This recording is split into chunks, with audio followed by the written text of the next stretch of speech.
Imagine throwing a needle at a spinning record and watching it land perfectly in the groove, ride the spiral for exactly one revolution, then lift off into darkness. The mathematical probability approaches zero. Yet 3I-ATLAS has done precisely this with our entire solar system, threading the cosmic needle with retrograde precision, executing a grand tour that avoids dangerous gravitational encounters while maintaining perfect observational geometry. In a universe governed by chaos and chance, such precision feels almost intentional. Settle in as we explore whether we're witnessing the cosmos's most improbable accident or its most elegant design. Part 1. Was 3I-ATLAS's trajectory chosen? After 1I Oumuamua stunned us in 2017 and 2I Borisov followed in 2019, we thought we understood what these visitors might look like. We were wrong. On July 1st, 2025, telescopes in Chile detected something extraordinary. An object moving at 57,000 kilometers per second, fast enough to circle Earth in under 12 minutes, was approaching our Sun on what astronomers call a hyperbolic trajectory.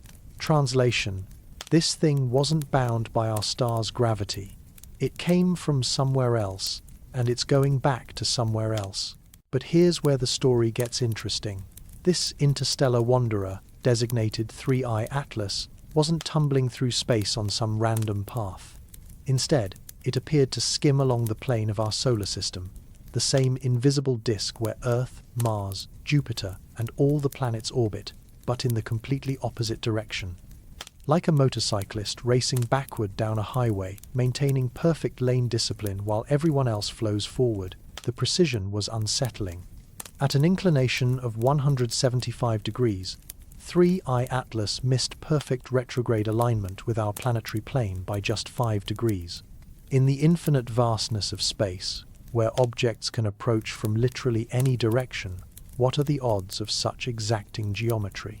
As astronomers tracked its path, more peculiarities emerged. The object would swing past Mars at just 1/5 of an astronomical unit, about 19 million miles, close enough to wave hello, but not close enough for any meaningful gravitational interaction. Then Venus, at 6/10 of an AU. Then, after rounding the Sun at its closest approach on October 29th, it would pass Earth at 1.8 astronomical units, roughly 270 million kilometers away. Finally, a more distant encounter with Jupiter in March of 2026. It reads like an itinerary, a grand tour of the inner solar system, carefully planned to avoid getting too close to any single world, yet positioned to observe them all. But perhaps most intriguingly, 3I-ATLAS timed its arrival to coincide with something astronomers call solar conjunction. During its closest approach to our star, the object would be hidden behind the Sun from Earth's perspective, making detailed observations nearly impossible. A convenient coincidence for something that supposedly has no agenda. Unlike ʻOumuamua, which left us scratching our heads with its mysterious acceleration and complete lack of visible outgassing, 3I-ATLAS announced itself with all the hallmarks of a traditional comet. Hubble Space Telescope images revealed a glowing coma, that fuzzy envelope of gas and dust that forms when ice sublimates in the solar wind. There was even a faint tail, exactly what you'd expect from a chunk of dirty ice visiting from the cold depths between stars. Yet something felt off. Early observations showed most of the brightness concentrated ahead of the object's direction of travel, with that telltale tail remaining stubbornly weak. Some researchers began whispering about forward scattering effects and unusual dust dynamics. Others wondered if they were witnessing something unprecedented, an artificial object designed to mimic a natural comet. The speed itself tells a story. At 57 to 58 kilometers per second relative to the Sun, 3I-ATLAS moves with the velocity typical of objects in our galaxy's stellar neighborhood. Not the blazing speed you might expect from something deliberately launched across interstellar distances, but not suspiciously slow either. It's the Goldilocks of cosmic velocities. Not too fast, not too slow, but just right to blend in with the natural background noise of galactic motion. Size estimates varied wildly in those first weeks. Early reports suggested a behemoth up to 20 kilometers across, large enough to house entire cities if it were hollow, but as Hubble's sharp eyes peered through the surrounding coma, a different picture emerged. The nucleus appeared to be much smaller, perhaps just a few kilometers in diameter, possibly even less than a kilometer. Still substantial, but hardly the massive mothership that initial observations had hinted at. The timing of 3IATLAS's appearance feels significant in ways we're only beginning to appreciate. We live in an era when astronomical surveys are more sensitive than ever before. Projects like the Asteroid Terrestrial Impact Last Alert System, ATLAS, scan the skies nightly, designed to catch potentially dangerous asteroids but perfectly positioned to spot interstellar interlopers. The Vera Rubin Observatory, coming online soon, promises to detect dozens of these visitors in the next decade. Are we simply getting better at noticing what was always there? Or is something sending more visitors our way? The scientific community approaches 3IATLAS with the caution born of hard experience. Oumuamua taught us that these objects can defy our expectations in ways that challenge our understanding of physics. Some mainstream astronomers suspect 3IATLAS will prove to be exactly what it appears, an interstellar comet following the predictable laws of celestial mechanics, with any apparent anomalies explained by observational bias and the quirks of orbital dynamics. But a vocal minority argues for keeping more exotic possibilities on the table. After all, if an advanced civilization wanted to study our solar system, how would they do it? Send an obvious artificial probe that screams alien technology to anyone with a telescope, or design something that looks exactly like the kind of natural debris we'd expect from interstellar space? The question haunts our observations like a cosmic Rorschach test. Do we see patterns and purpose because they're really there, or because our pattern-seeking brains demand narrative where only chaos exists?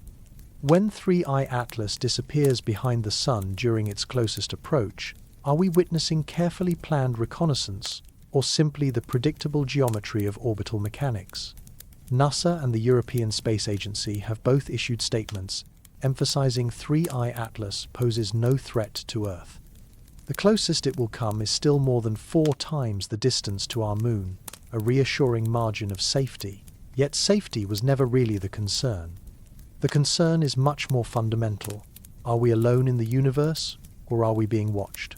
As 3IATLAS continues its journey toward perihelion, every observation brings new data and new questions.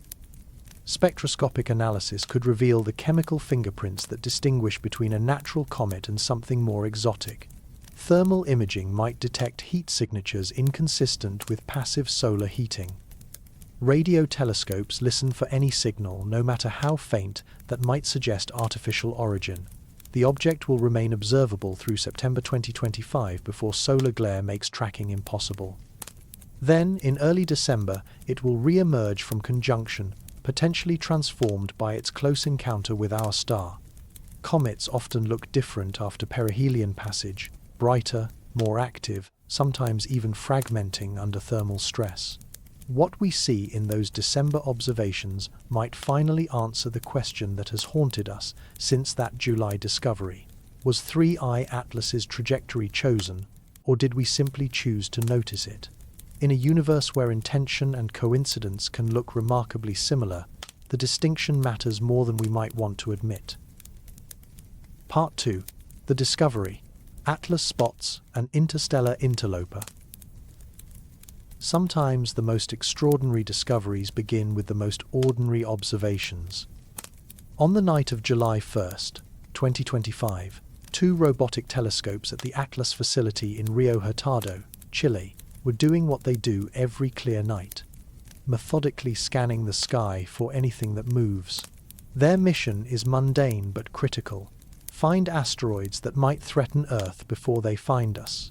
The computers flagged object 11PAL3Z as unusual almost immediately, not because it looked particularly exotic, just a faint dot of light crawling across the star field like thousands of others. But this dot was moving in the wrong direction, at the wrong speed, with the wrong orbital characteristics for anything born in our solar system. Within 24 hours, the Minor Planet Center in Cambridge, Massachusetts, the official clearinghouse for small body discoveries, had confirmed what the automated systems suspected. This wasn't another garden-variety asteroid or comet. The object, designated 11Pl3Z, was traveling on a hyperbolic trajectory with an eccentricity of approximately 6.1. In orbital mechanics, anything with an eccentricity greater than 1 is unbound, meaning it will never return. This visitor was passing through, not settling down. The formal announcement came on July 2nd. Humanity had found its third confirmed interstellar object. The designations rolled out with bureaucratic precision: 3IATLAS for the Interstellar Catalogue, C. 2025, none for the comet designation, acknowledging the growing evidence of outgassing activity that distinguished it from its enigmatic predecessor, ʻOumuamua. But the discovery timeline wasn't quite that neat. As often happens in astronomy, the discovery was actually a rediscovery. Archive searches revealed that both ATLAS telescopes and the Zwicky Transient Facility had captured images of the object as early as June 14th, and possibly even earlier. These precovery observations are gold for asteroid hunters. They extend the observational arc backward in time, dramatically improving orbital calculations and predictions. The numbers were staggering. At discovery, 3IATLAS was already 4.5 astronomical units from the Sun, roughly the distance of Jupiter's orbit, traveling at 61 kilometers per second. That's 137,000 miles per hour, fast enough to cross the United States in under 2 minutes. Even more remarkably, when astronomers calculated its velocity relative to the Sun after accounting for our star's gravitational influence, they found it was moving at 57 to 58 kilometers per second, exactly the kind of speed you'd expect from an object that originated in interstellar space and got swept up in our solar system's gravitational well. The global astronomical community responded with the kind of coordinated efficiency that makes you appreciate living in the 21st century. Within hours of the Minor Planet Center's circular announcing the discovery, observatories across 6 continents were swiveling their instruments toward the coordinates. Amateur astronomers joined professional teams in a worldwide campaign to track the object's brightness, position, and any signs of activity. The Virtual Telescope project in Italy quickly arranged public viewing sessions, streaming live images as 3IATLAS crept across the background stars. Radio telescopes began listening for any signals. Space agencies issued the first of many press releases, carefully balancing excitement with scientific caution. NASA's messaging was particularly measured, emphasizing 3 key points. Yes, this was genuinely interstellar. No, it posed no threat to Earth. And yes, it represented an unprecedented opportunity to study material from another star system. The European Space Agency echoed these themes, noting that their upcoming Comet Interceptor mission, designed to rendezvous with a pristine comet from the outer solar system, might serve as a prototype for future interstellar visitor encounters. Early size estimates proved wildly uncertain, ranging from a few hundred meters to several kilometers in diameter. The challenge lies in distinguishing between the nucleus itself and the surrounding coma of gas and dust.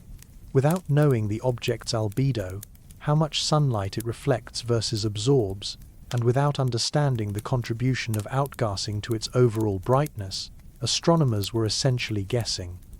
This uncertainty led to some rather breathless early headlines.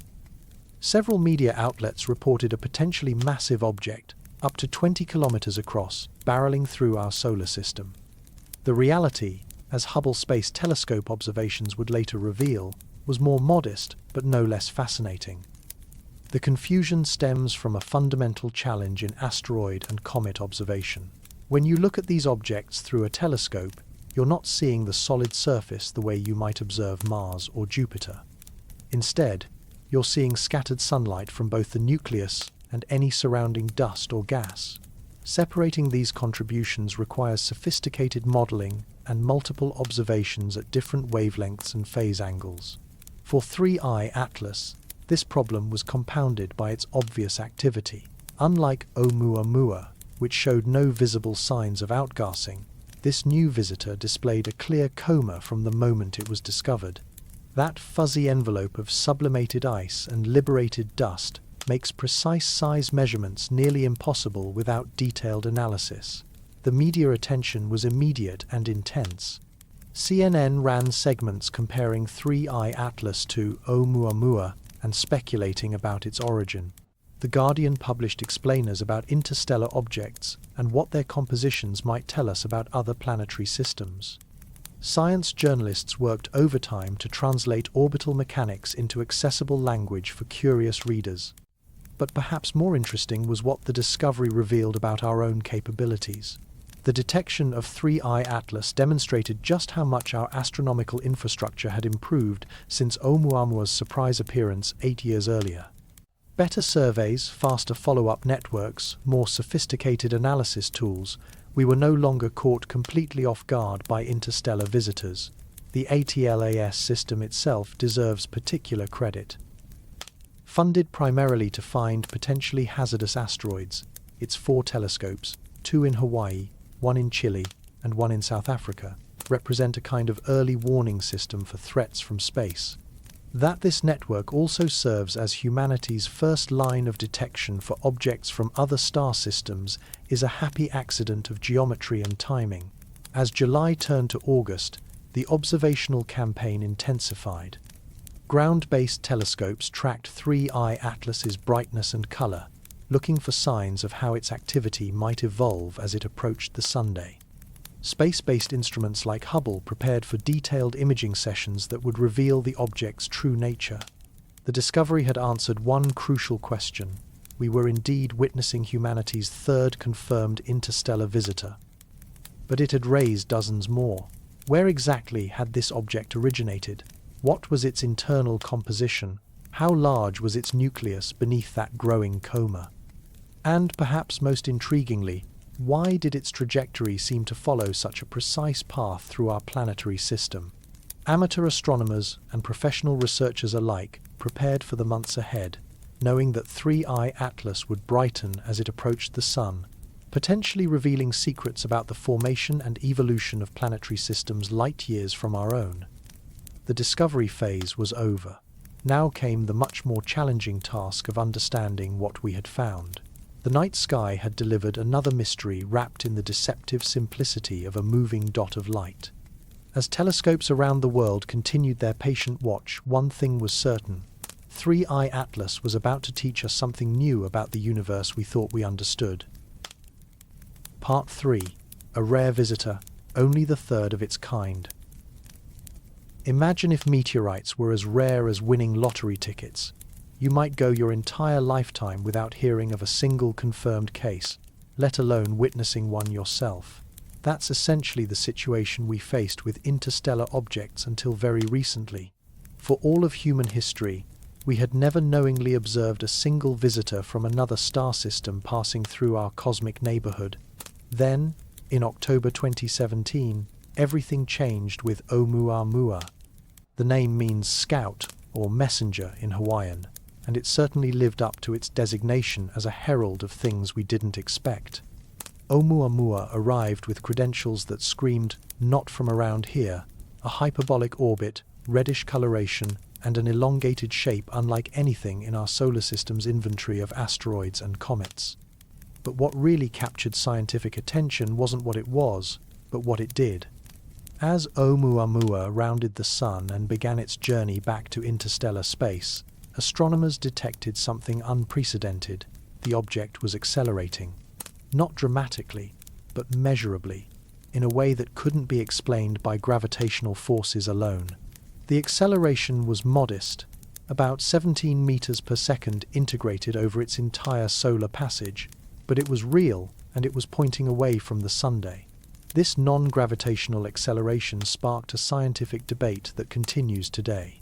The mainstream explanation involves outgassing, the idea that as Oumuamua heated up near the Sun, subsurface ice sublimated and created tiny jets that pushed the object forward.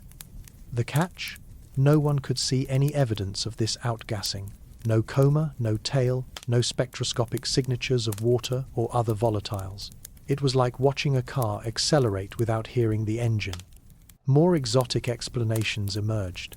Perhaps Oumuamua was composed primarily of hydrogen ice which would sublimate invisibly. Or maybe it was actually a thin, flat object being pushed by solar radiation pressure like a natural light sail. This latter hypothesis, championed by Harvard's Avi Loeb, suggested the possibility that Oumuamua might be artificial, humanity's first encounter with technology from another civilization. 2 years later, 2I Borisov arrived and served as a kind of palate cleanser. Here was an interstellar object that behaved exactly like textbook comets are supposed to behave. It developed a beautiful coma and tail as it approached the sunday. Spectroscopic analysis revealed familiar signatures of water vapor, carbon monoxide, and other volatile compounds. It even fragmented near perihelion, a common fate for comets experiencing thermal stress. But 2I Borisov carried its own surprises. Chemical analysis revealed it was unusually rich in carbon monoxide compared to comets from our own outer solar system. This wasn't necessarily exotic. CO can be more common in very cold environments, but it suggested that wherever Borisov originated, conditions were different from the frigid realm where our own Oort cloud comets formed. Now, 3IATLAS represents a third data point in our emerging understanding of interstellar visitors. Like Borisov, it shows clear signs of cometary activity, the reassuring glow of a coma, and the faint streak of a dust tail. But like Oumuamua, it raises questions that challenge our assumptions about what normal looks like for objects from other star systems. The rarity of these detections until recently wasn't necessarily because interstellar objects were uncommon. Current estimates suggest that at any given moment, there might be thousands or even tens of thousands of interstellar objects passing through our solar system. The problem was that they're typically small, dark, fast-moving, and very far away, exactly the kind of targets that traditional asteroid surveys were poorly equipped to detect. The game changed with the development of automated wide-field sky surveys designed primarily to find potentially hazardous asteroids. Projects like Linear, NEOWISE, Atlas, and the Catalina Sky Survey weren't specifically looking for interstellar visitors, but their sophisticated detection algorithms and rapid follow-up capabilities made such discoveries almost inevitable. The Vera Rubin Observatory, currently under construction in Chile, promises to revolutionize this field. With its 8.4-meter primary mirror and 3.2 gigapixel camera, Rubin will survey the entire visible sky every few nights, potentially detecting 6 to 50 interstellar objects per year, depending on their size distribution and activity levels. What seems rare today may become routine within the decade. This statistical reality brings an important perspective to claims about 3IATLAS being somehow special or targeted. When you increase your detection rate by orders of magnitude, you're going to find objects with unusual characteristics simply by virtue of larger sample sizes. Some will have orbital geometries that look carefully planned. Others might display unexpected spectroscopic signatures or brightness variations. The key is distinguishing between unusual because interesting and unusual because artificial. The public fascination with these discoveries creates its own feedback loops. Media coverage of interstellar objects tends to focus on their mysterious or anomalous properties, often at the expense of more mundane explanations. This isn't necessarily bad.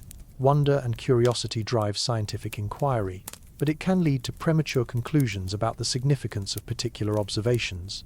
Social media amplifies these effects. A paper suggesting that an interstellar object's trajectory shows signs of artificial guidance can go viral before peer review has had a chance to identify methodological flaws or alternative interpretations. The speed of information propagation often outpaces the deliberate pace of scientific validation. Yet, there's enormous scientific value in every interstellar visitor, regardless of whether it proves to be natural or artificial. Each object carries information about the stellar system where it formed, chemical signatures, isotope ratios, structural characteristics that can't be obtained any other way. They're like geological samples from worlds we'll never visit, delivered free of charge to our doorstep. For 3I-ATLAS specifically, the combination of visible activity and accessible geometry makes it particularly valuable. Unlike ʻOumuamua, which was discovered when it was already departing and could only be observed for a few weeks, 3I-ATLAS was detected months before its closest solar approach. This extended observation window allows for detailed spectroscopic campaigns, thermal modeling, and precise astrometry that can reveal subtle details about its composition and structure. The object also serves as a test case for our institutional responses to unusual discoveries. How quickly can the global astronomical community coordinate observations? How effectively can we communicate uncertainty to the public without either dismissing interesting possibilities or encouraging unfounded speculation? What happens when tentative scientific hypotheses collide with our cultural narratives about contact with extraterrestrial intelligence? These lessons matter because 3I-ATLAS won't be our last interstellar visitor. The Rubin era will bring us dozens more, each potentially carrying its own unique characteristics and challenging our understanding in different ways. Some may be completely mundane chunks of ice and rock. Others might display properties that push the boundaries of what we consider natural. The rarity of interstellar objects is already becoming history.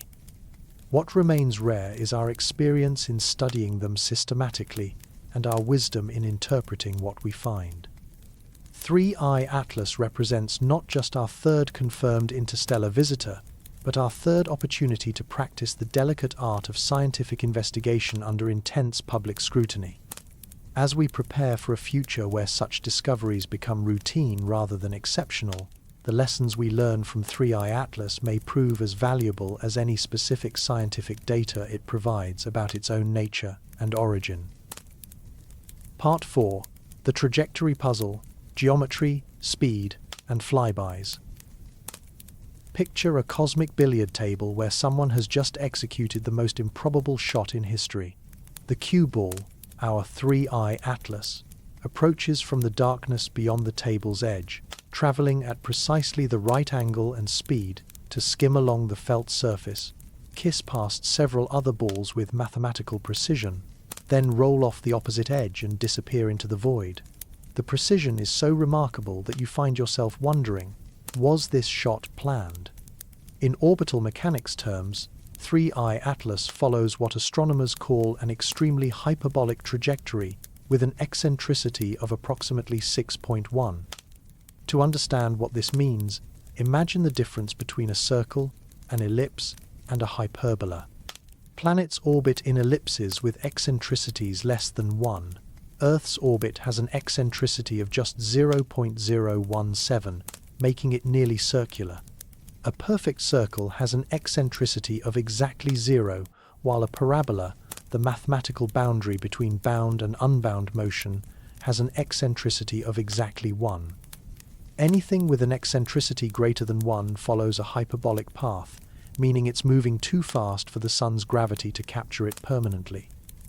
3I-ATLAS, with its eccentricity of 6.1, is so unbound that it will exit our solar system traveling nearly as fast as it entered, having borrowed only slightly from the Sun's gravitational well. But it's the geometry of this hyperbola that raises eyebrows.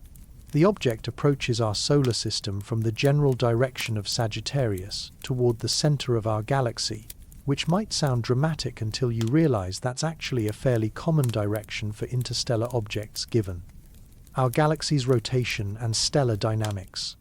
Nothing particularly special about that trajectory, except for one detail. 3I-ATLAS maintains an inclination of approximately 175 degrees relative to the ecliptic plane, that invisible disk where all the planets orbit. This means it's traveling in a retrograde direction, opposite to the motion of planets. But here's the crucial part. It's only 5 degrees off from perfect alignment with that plane. Think about this geometrically. In three-dimensional space, an object can approach from literally any direction, up, down, sideways, at any conceivable angle. The ecliptic plane represents a tiny fraction of all possible orientations, yet 3I-ATLAS hits it almost perfectly. It's like throwing a frisbee into a parking garage and having it somehow end up sliding along the floor rather than hitting the ceiling, walls, or any of the countless other surfaces available. The sequence of planetary encounters adds another layer to this geometric puzzle. On October 3, 2025, 3I-ATLAS passes within 0.19 astronomical units of Mars, about 19 million miles, which sounds far but represents a relatively close encounter in solar system terms. On November 3rd, it sweeps past Venus at 0.65 astronomical units. Then, after rounding the Sun at its closest approach on October 29th at approximately 1.36 to 1.4 astronomical units, just inside Mars's average orbital distance, it continues outbound toward an Earth flyby on December 19th at 1.8 astronomical units. Finally, on March 16, 2026, it will encounter Jupiter at 0.36 astronomical units, about 34 million miles from the giant planet. Each of these distances is large enough to preclude any significant gravitational interaction. 3I-ATLAS isn't using these planets for gravity assists the way interplanetary spacecraft do. It's not stealing orbital energy to change its trajectory. The encounters are more like cosmic near-misses, close enough to be interesting, far enough to be safe, and precisely spaced to create what almost resembles a planned itinerary. The speeds involved are equally remarkable. At discovery, 3I-ATLAS was traveling at approximately 61 kilometers per second relative to the Sunday. As it approaches perihelion, gravitational acceleration will boost this to nearly 68 kilometers per second. But perhaps most significantly, its velocity relative to the local galactic neighborhood, what astronomers call V infinity, is 57 to 58 kilometers per second. This isn't the blazing speed you might expect from an artificial probe launched between star systems. It's exactly the kind of velocity you'd predict for debris that originated in another stellar system and got swept up by our sun's gravitational influence. Too fast to be natural would actually look suspicious. Too slow would also be strange. 3I-ATLAS moves at exactly the Goldilocks velocity. Not too fast, not too slow, but just right to blend in with the natural background of interstellar material. Yet there's something unsettling about the timing. As 3I-ATLAS approaches its closest point to the Sun, it will pass through what astronomers call solar conjunction.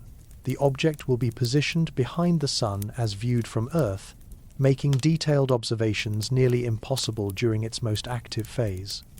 This isn't unusual for objects with perihelia around 1 to 2 astronomical units, but it certainly makes life difficult for scientists trying to study the visitor during its most interesting period. The Hubble Space Telescope has produced spectacular trajectory visualizations showing 3I-ATLAS's path as a graceful hyperbola threading through the solar system. These diagrams reveal the ballistic precision of celestial mechanics, how gravity sculpts motion across millions of miles with mathematical perfection. But they also highlight the apparent intentionality of the path, the way it seems designed to provide glimpses of multiple worlds without coming close enough to any of them to be captured or deflected. Observational uncertainties add another dimension to the puzzle. While the general shape of the trajectory is well established, precise distances and timing still carry error bars. The quoted perihelion distance of 1.36 to 1.4 astronomical units reflects current uncertainties in the orbital solution. Similarly, the various planetary encounter distances are predictions based on current trajectory calculations, not predetermined destinations. This uncertainty is both frustrating and important. It's frustrating because it prevents us from making definitive statements about the object's path. It's important because it reminds us that what looks like precision in celestial mechanics can actually reflect the limitations of our observational capabilities rather than true cosmic choreography. Additional astrometric observations continue to refine these orbital elements. Each new position measurement helps narrow the error ellipses around predicted future positions. By the time 3I-ATLAS reaches perihelion, we'll have a much more precise understanding of exactly where it's going and when it will get there. The trajectory raises fundamental questions about the nature of coincidence in the universe. How often do random walks through interstellar space produce paths that look this organized? Is apparent design an inevitable consequence of improved detection capabilities? We notice the unusual cases precisely because they're unusual, or does it reflect something more intentional? As 3I-ATLAS continues its precisely choreographed dance through our solar system, these questions become more than academic curiosities. They challenge our understanding of what constitutes evidence for intelligence in a universe where natural processes can produce patterns that look remarkably purposeful. The geometry is clear. The interpretation remains tantalizingly ambiguous. Part 5. Comparing to Oumuamua, a different flavor of weird. If interstellar objects were people showing up at your door unannounced, Oumuamua would be the mysterious stranger in a trench coat who leaves no fingerprints, while 3I-ATLAS would be the chatty neighbor who seems perfectly normal until you notice they know a little too much about your daily routine. Both are unsettling, but in completely different ways. Oumuamua burst into our awareness in October 2017 as humanity's first confirmed interstellar visitor, and promptly broke every rule we thought we understood about how such objects should behave. The weirdness began with its shape, spectacularly elongated, perhaps 10 times longer than it was wide, tumbling end over end like a cosmic cigar or needle. Nothing in our solar system looks quite like Oumuamua, which immediately raised questions about how such an object could form naturally.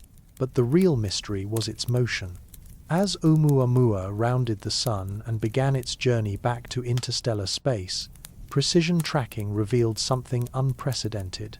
The object was accelerating away from the Sun in a way that couldn't be explained by gravity alone. The acceleration was small, about 17 meters per second total, but it was measurable, consistent, and completely unexpected. For comets, such non-gravitational acceleration is routine. As these dirty snowballs approach the Sun, subsurface ice begins to sublimate, creating jets of gas that push the comet around like tiny rocket engines. But Oumuamua showed no visible signs of this outgassing activity. No coma, no tail, no spectroscopic signatures of water vapor or other volatiles. It was accelerating like a comet while looking like an asteroid. The scientific community responded with creative explanations. Perhaps Oumuamua was composed primarily of hydrogen ice, a form of frozen hydrogen that would sublimate invisibly, leaving no detectable signature in our telescopes. Maybe it was covered with an organic coating that prevented us from seeing the underlying ice. Or possibly it was venting material from its sides, rather than creating the sunward-pointing jets typical of active comets. The most exotic hypothesis came from Harvard's Avi Loeb, who suggested that Oumuamua might actually be artificial, a light sail pushed by solar radiation pressure rather than outgassing. This would require the object to be extremely thin and flat, more like a cosmic pancake than the elongated needle suggested by its brightness variations. Loeb argued that while this interpretation might seem far-fetched, it actually fit the observations better than any of the proposed natural explanations. 2I Borisov, discovered in August 2019, served as a kind of cosmic palate cleanser after Oumuamua's enigmas. Here was an interstellar object that behaved exactly like astronomy textbooks said comets should behave. As it approached the Sun, it developed a spectacular coma and tail. Spectroscopic analysis revealed familiar signatures of water vapor, carbon monoxide, and cyanide, the standard suite of volatiles expected from sublimating ice. Borisov even fragmented as it rounded the Sun, breaking apart under thermal stress, in a display that would have looked perfectly normal if it had been a comet from our own Oort cloud.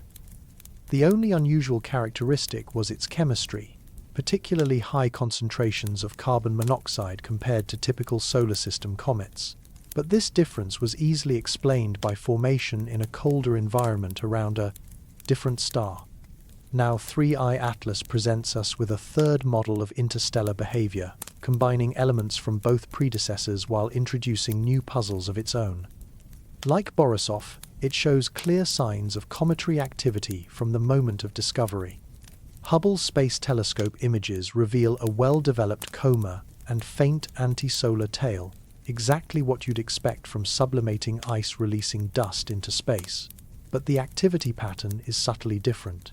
Early observations showed most of the object's brightness concentrated in a sunward direction, ahead of its motion, with the traditional anti-solar tail remaining relatively weak.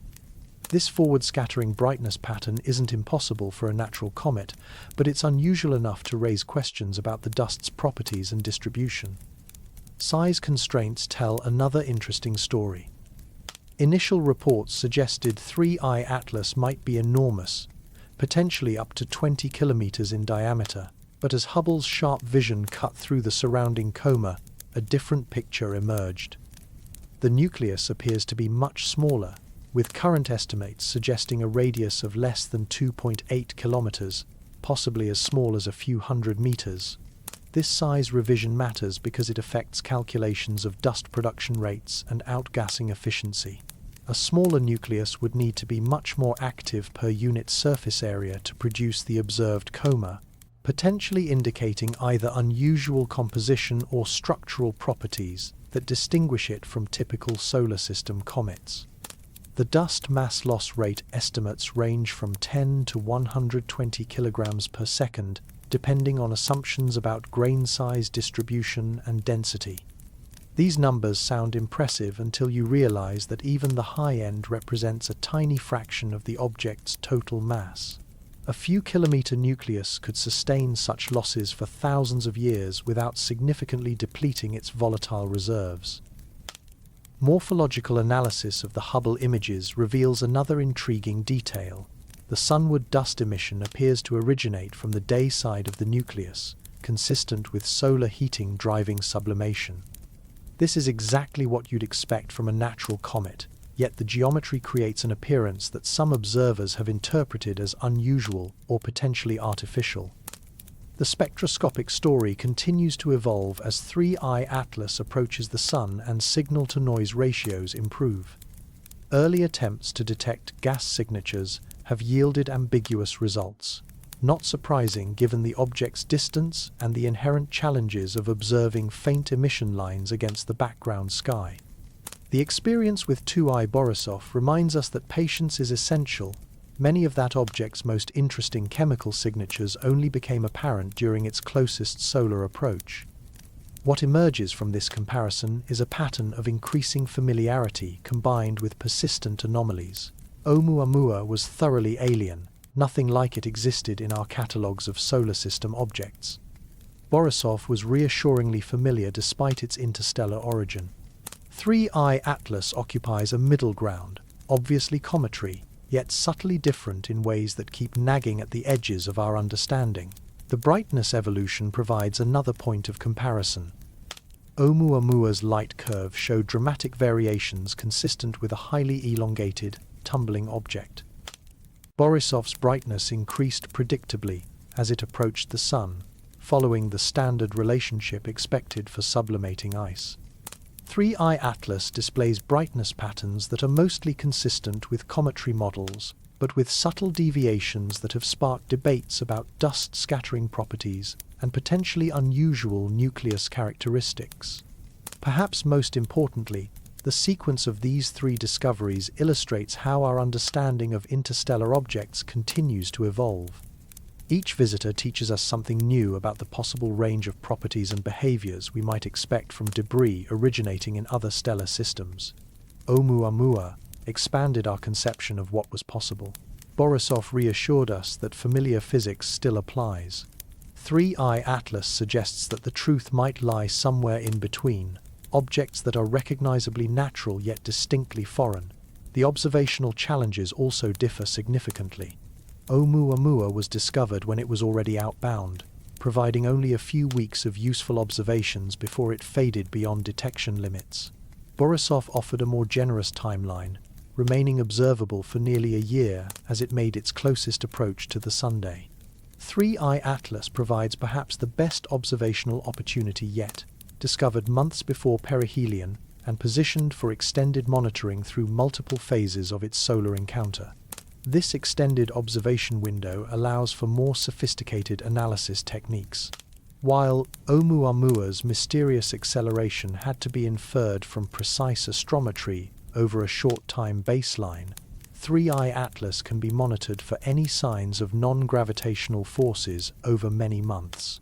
If the object were to display unexpected trajectory deviations, we would have much better data to distinguish between natural outgassing effects and more exotic possibilities. The public and scientific reception of these discoveries also reveals interesting patterns. Oumuamua generated intense debate precisely because it defied easy categorization. Borisov was largely welcomed as a return to normalcy, an interstellar object that behaved as theory predicted. 3I-ATLAS rekindles the controversy, not because it's as dramatically anomalous as Oumuamua, but because its subtle unusualities leave room for multiple interpretations. The lesson from this trilogy of visitors may be that interstellar objects resist simple categorization. Each carries its own combination of familiar and foreign characteristics, reflecting the diverse conditions in the stellar systems where they formed. What looked like anomalies in Oumuamua might represent normal variations within a population we're only beginning to sample, yet the nagging questions persist.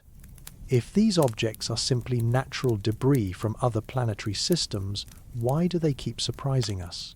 And if there's something more intentional, why do they work so hard to mimic natural phenomena? 3I-ATLAS, with its combination of obvious activity and subtle anomalies, seems designed to keep us guessing, though whether by cosmic coincidence or deliberate intent remains tantalizingly unclear.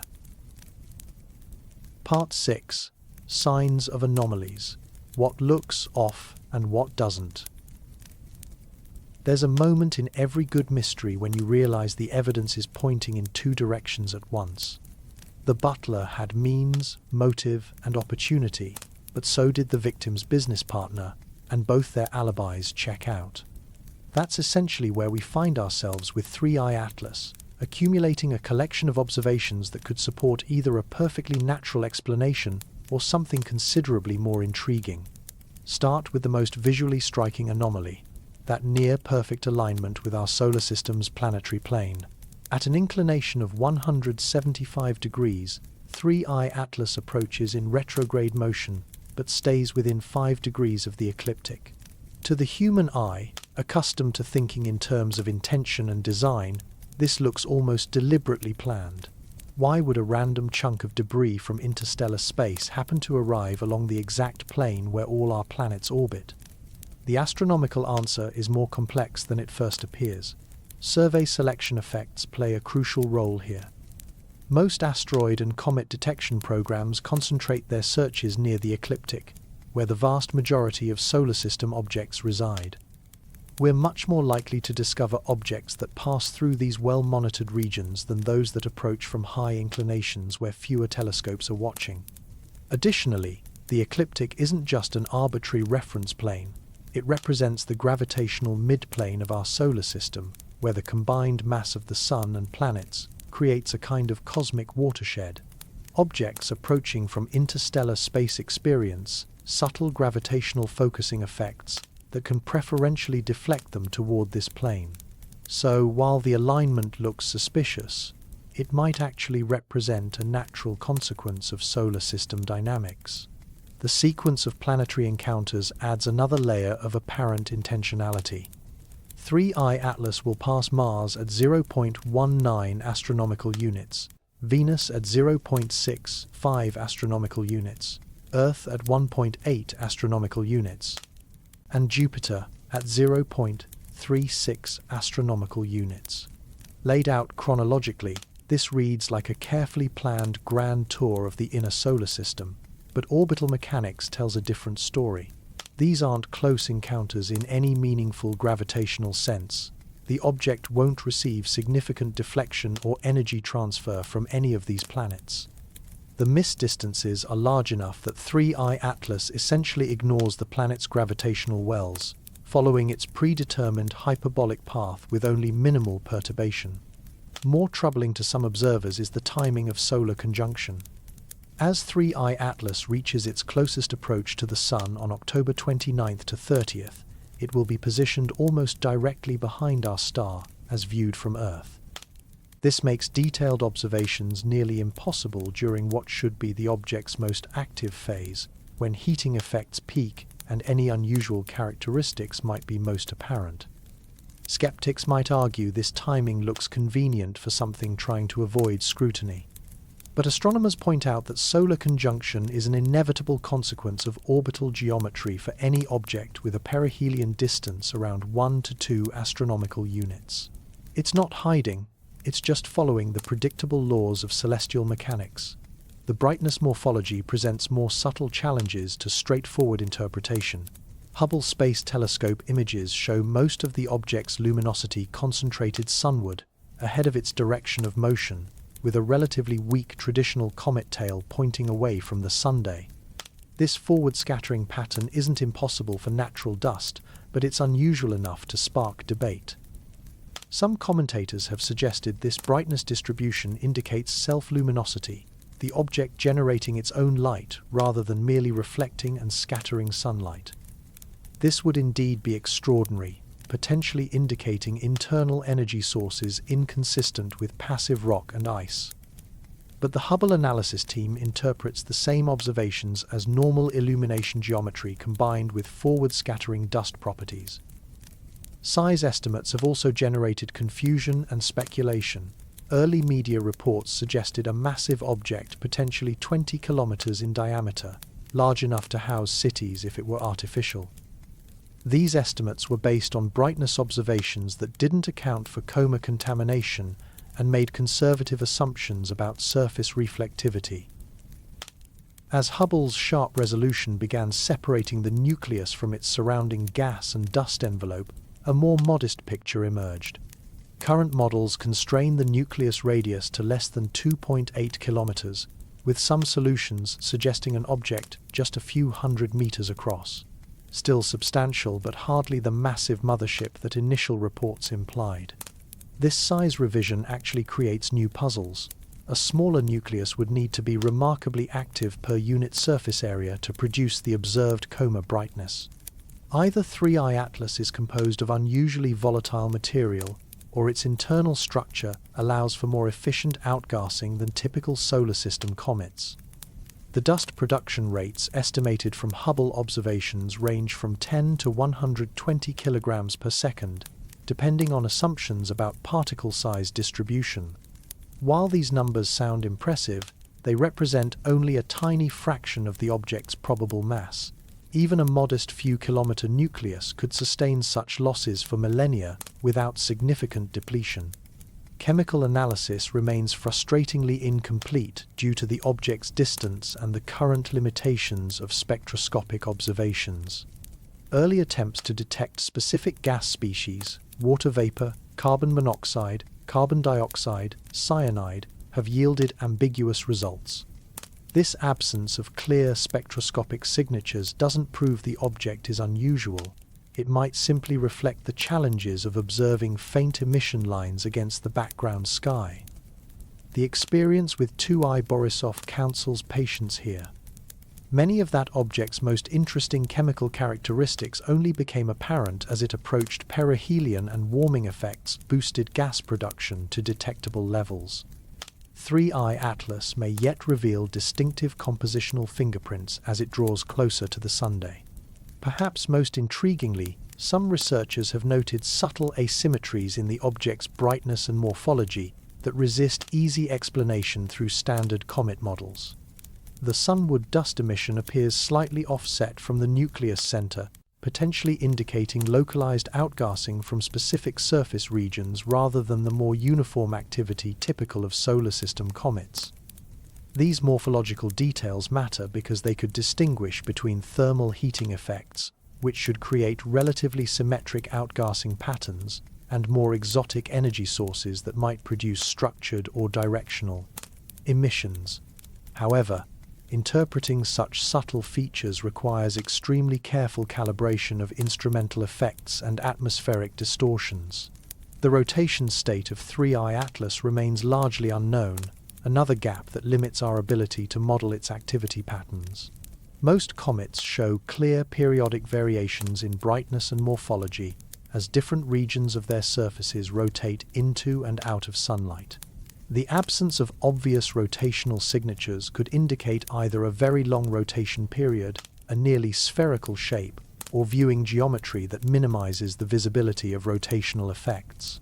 What emerges from this catalogue of anomalies is a picture of an object that consistently challenges straightforward interpretation while remaining just within the bounds of natural explanation. Each unusual characteristic has potential conventional explanations, yet the accumulation of subtle oddities creates a pattern that keeps nagging at the edges of scientific confidence. The crucial question becomes whether these apparent anomalies represent genuine departures from expected behavior, or simply the inevitable result of studying an unfamiliar type of object with limited observational capabilities. Natural phenomena can look artificial when viewed through the lens of incomplete data, and human pattern recognition systems evolve to detect agency in ambiguous situations. As 3I Atlas continues its approach toward perihelion, each new observation carries the potential to either resolve these puzzles through conventional comet physics or deepen the mystery by revealing characteristics that push beyond the boundaries of natural explanation. The anomalies are real. Their interpretation remains tantalizingly open to debate. Part 7. Natural Explanations, the Comet Playbook. Sometimes the most elegant explanation is the simplest one, and in astronomy, that usually means invoking the well-tested physics of ice, dust, and sunlight. For all its unusual characteristics, 3I Atlas displays the fundamental signature that immediately classifies it as a natural object. It's actively outgassing like a comet should. The basic physics are straightforward and have been refined through decades of studying comets throughout our solar system. As 3I Atlas approaches the Sun, solar radiation heats its surface, causing subsurface ice to sublimate directly from solid to gas. This escaping vapor carries with it tiny dust particles that were mixed with the ice, creating the characteristic coma, that fuzzy envelope of gas and dust that surrounds the nucleus and makes it visible from vast distances. Hubble Space Telescope observations confirm this process is occurring exactly as theory predicts. The images show a well-developed coma with clear evidence of sunward dust emission and a faint anti-solar tail. The sunward emission occurs because that's where solar heating is strongest, driving the most vigorous sublimation. The tail forms as radiation pressure from sunlight pushes the lighter dust particles away from the nucleus, creating the classic comet appearance that has fascinated humans for millennia.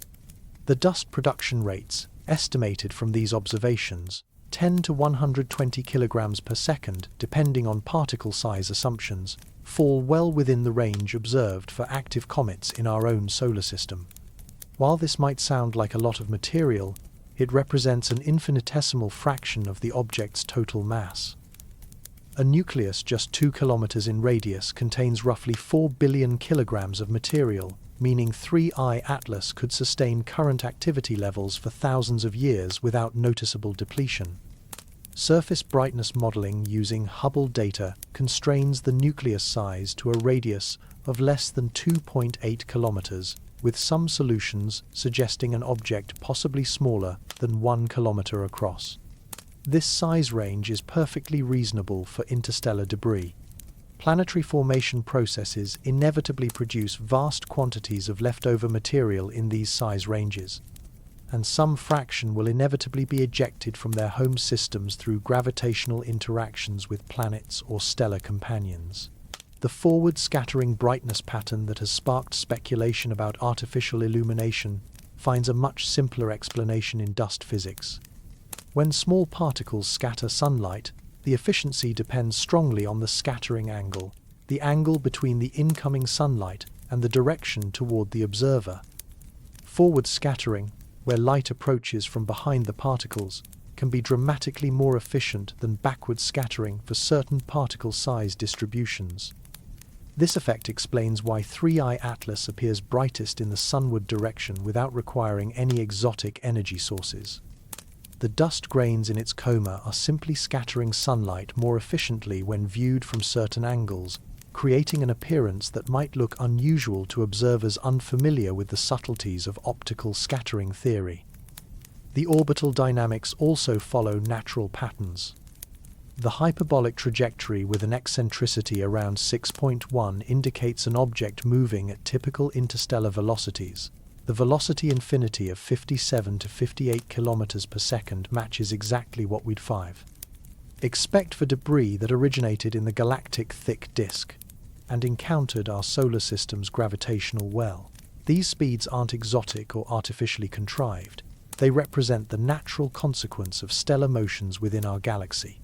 Stars orbit the galactic center at different velocities depending on their distance and orbital characteristics. When material is ejected from one stellar system and subsequently encounters another, the relative velocities typically fall in the range we observe for 3I-ATLAS. The near ecliptic alignment, while visually striking, becomes much less mysterious when viewed through the lens of observational selection effects.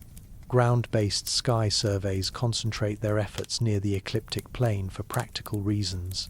That's where most solar system objects reside, and where the observing geometry is most favorable.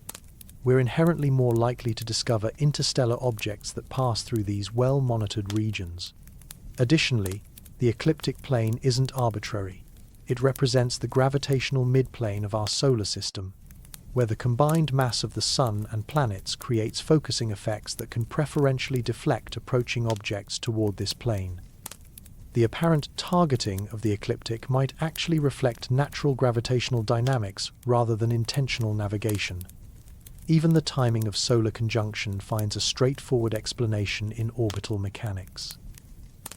Any object with a perihelion distance around 1 to 2 astronomical units will inevitably pass through conjunction as viewed from Earth. This isn't a designed feature intended to avoid observation. It's simply the predictable consequence of following a hyperbolic orbit with that particular closest approach distance.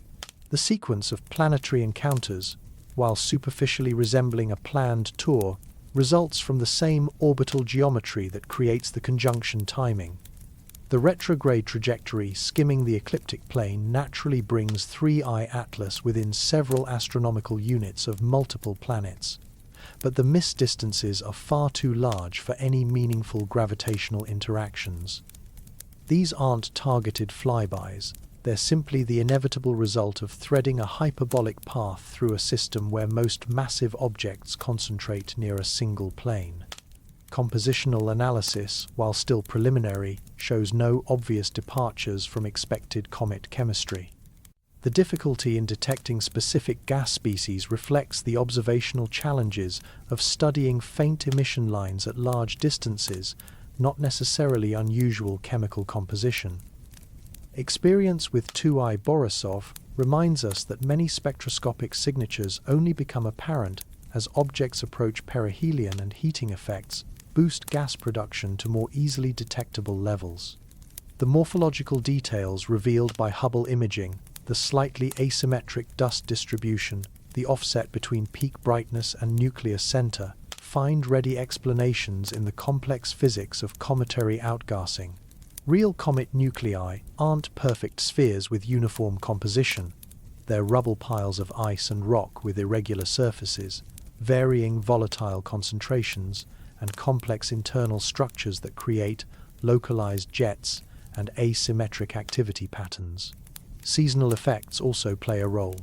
As a comet rotates, different regions of its surface experience varying levels of solar illumination, leading to temporal changes in activity patterns and morphology. Without knowing 3I-ATLAS's rotation period and axis orientation, we can't predict exactly how its appearance should evolve, but asymmetric and time-variable behavior is the norm rather than the exception for active comets. The statistical argument provides perhaps the strongest natural explanation for 3IATLAS's apparent unusualities.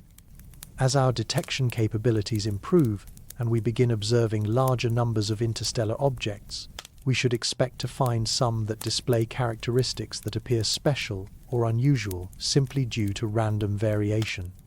The Vera Rubin Observatory will potentially discover dozens of interstellar visitors in the coming decade, and basic statistics guarantee that some will have orbital geometries, brightness patterns, or other properties that seem improbable by chance alone. This doesn't mean unusual objects are necessarily mundane. It means we need to be careful about inferring intention from apparent improbability. In a large enough sample, even genuinely rare events will occur frequently enough to generate false patterns and misleading impressions of design.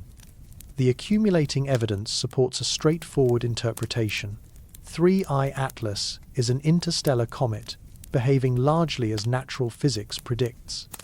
Its unusual characteristics reflect the inevitable variations that occur when studying objects from environments we don't fully understand, viewed through the limitations of our current observational capabilities.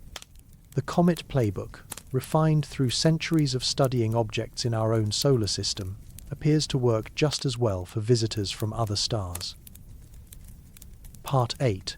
When natural doesn't fit, the gaps and tensions. The most unsettling mysteries aren't the ones where everything looks wrong, they're the ones where almost everything looks right, except for those nagging details that don't quite add up. 3IATLAS presents us with exactly this kind of puzzle, an object that passes most tests for natural behavior while consistently generating small discrepancies that accumulate into something harder to dismiss. Consider the gas detection problem. By this point in 2I, Borisov's approach to the Sun, spectroscopic observations were beginning to reveal clear signatures of water vapor, carbon monoxide, and other expected volatile compounds. These detections weren't easy. They required careful calibration and sophisticated analysis techniques, but they provided the chemical fingerprints that definitively identified Borisov as a natural comet. For 3IATLAS, similar spectroscopic searches have yielded frustratingly ambiguous results.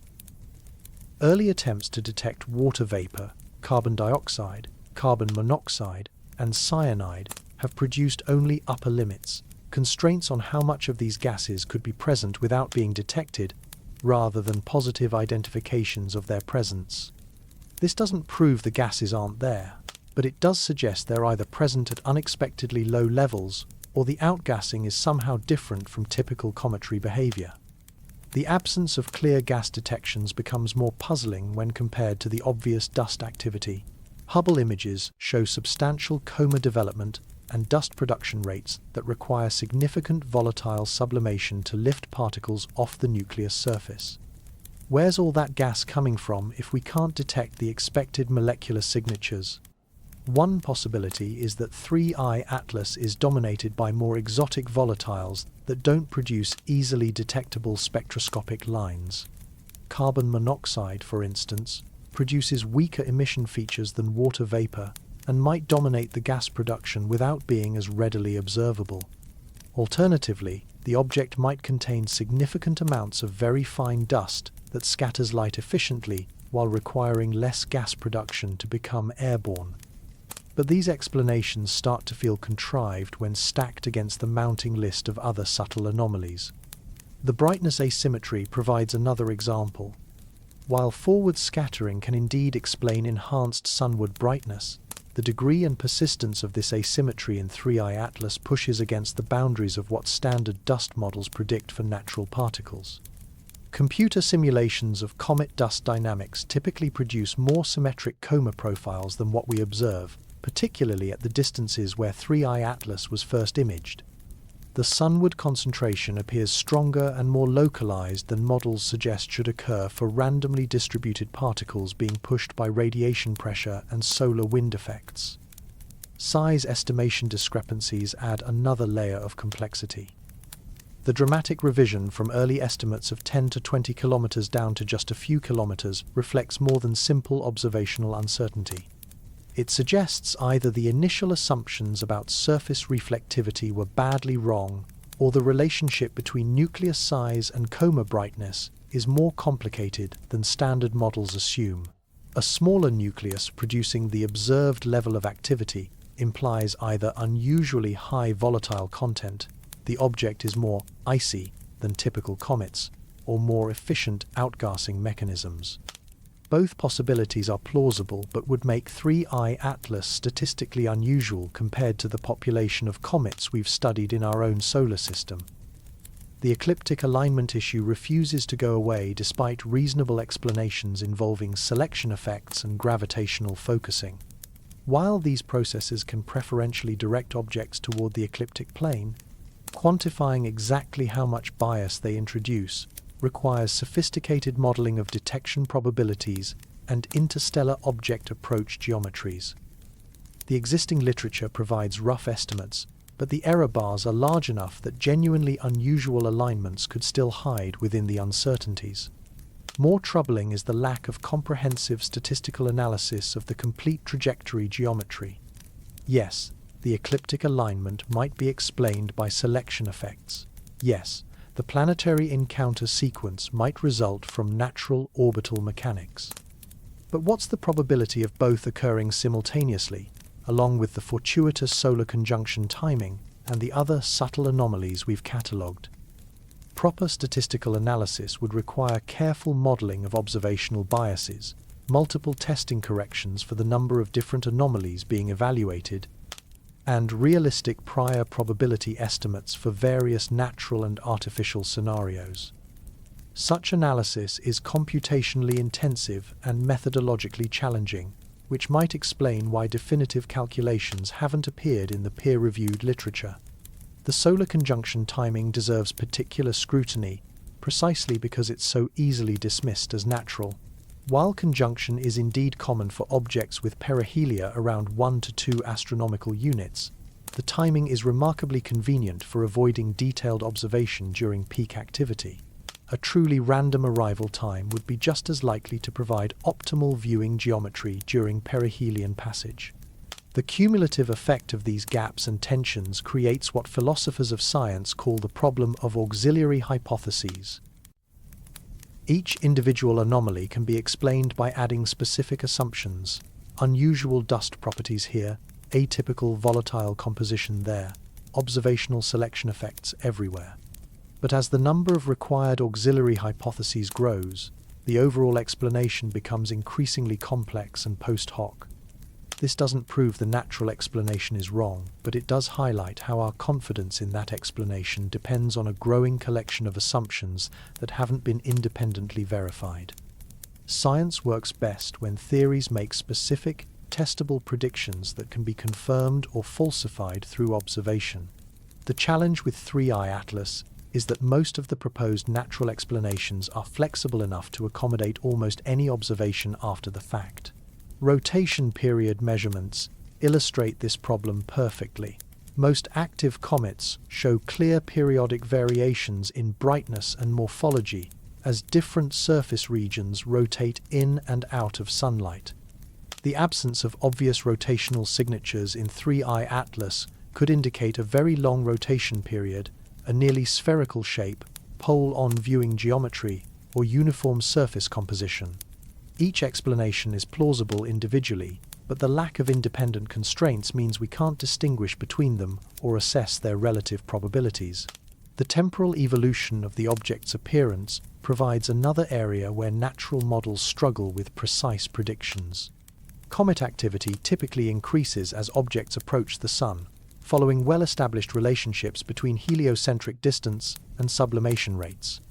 But the details depend on nucleus composition, thermal properties, and structural characteristics that remain largely unknown for interstellar objects. This uncertainty makes it difficult to distinguish between natural evolution that happens to look unusual and genuinely anomalous behavior that can't be explained by conventional physics. The lack of a substantial baseline of interstellar comet observations compounds the problem. We don't yet know what normal looks like for this class of object. Perhaps most concerning is the potential for confirmation bias in our analysis.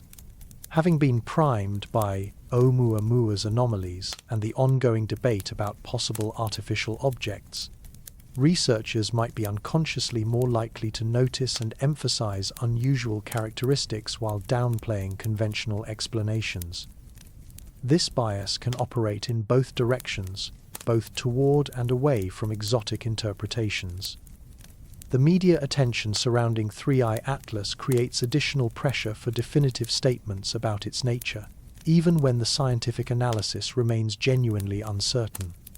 Press releases and conference presentations tend to emphasize the most confident interpretations, potentially obscuring the substantial uncertainties that still surround key observations.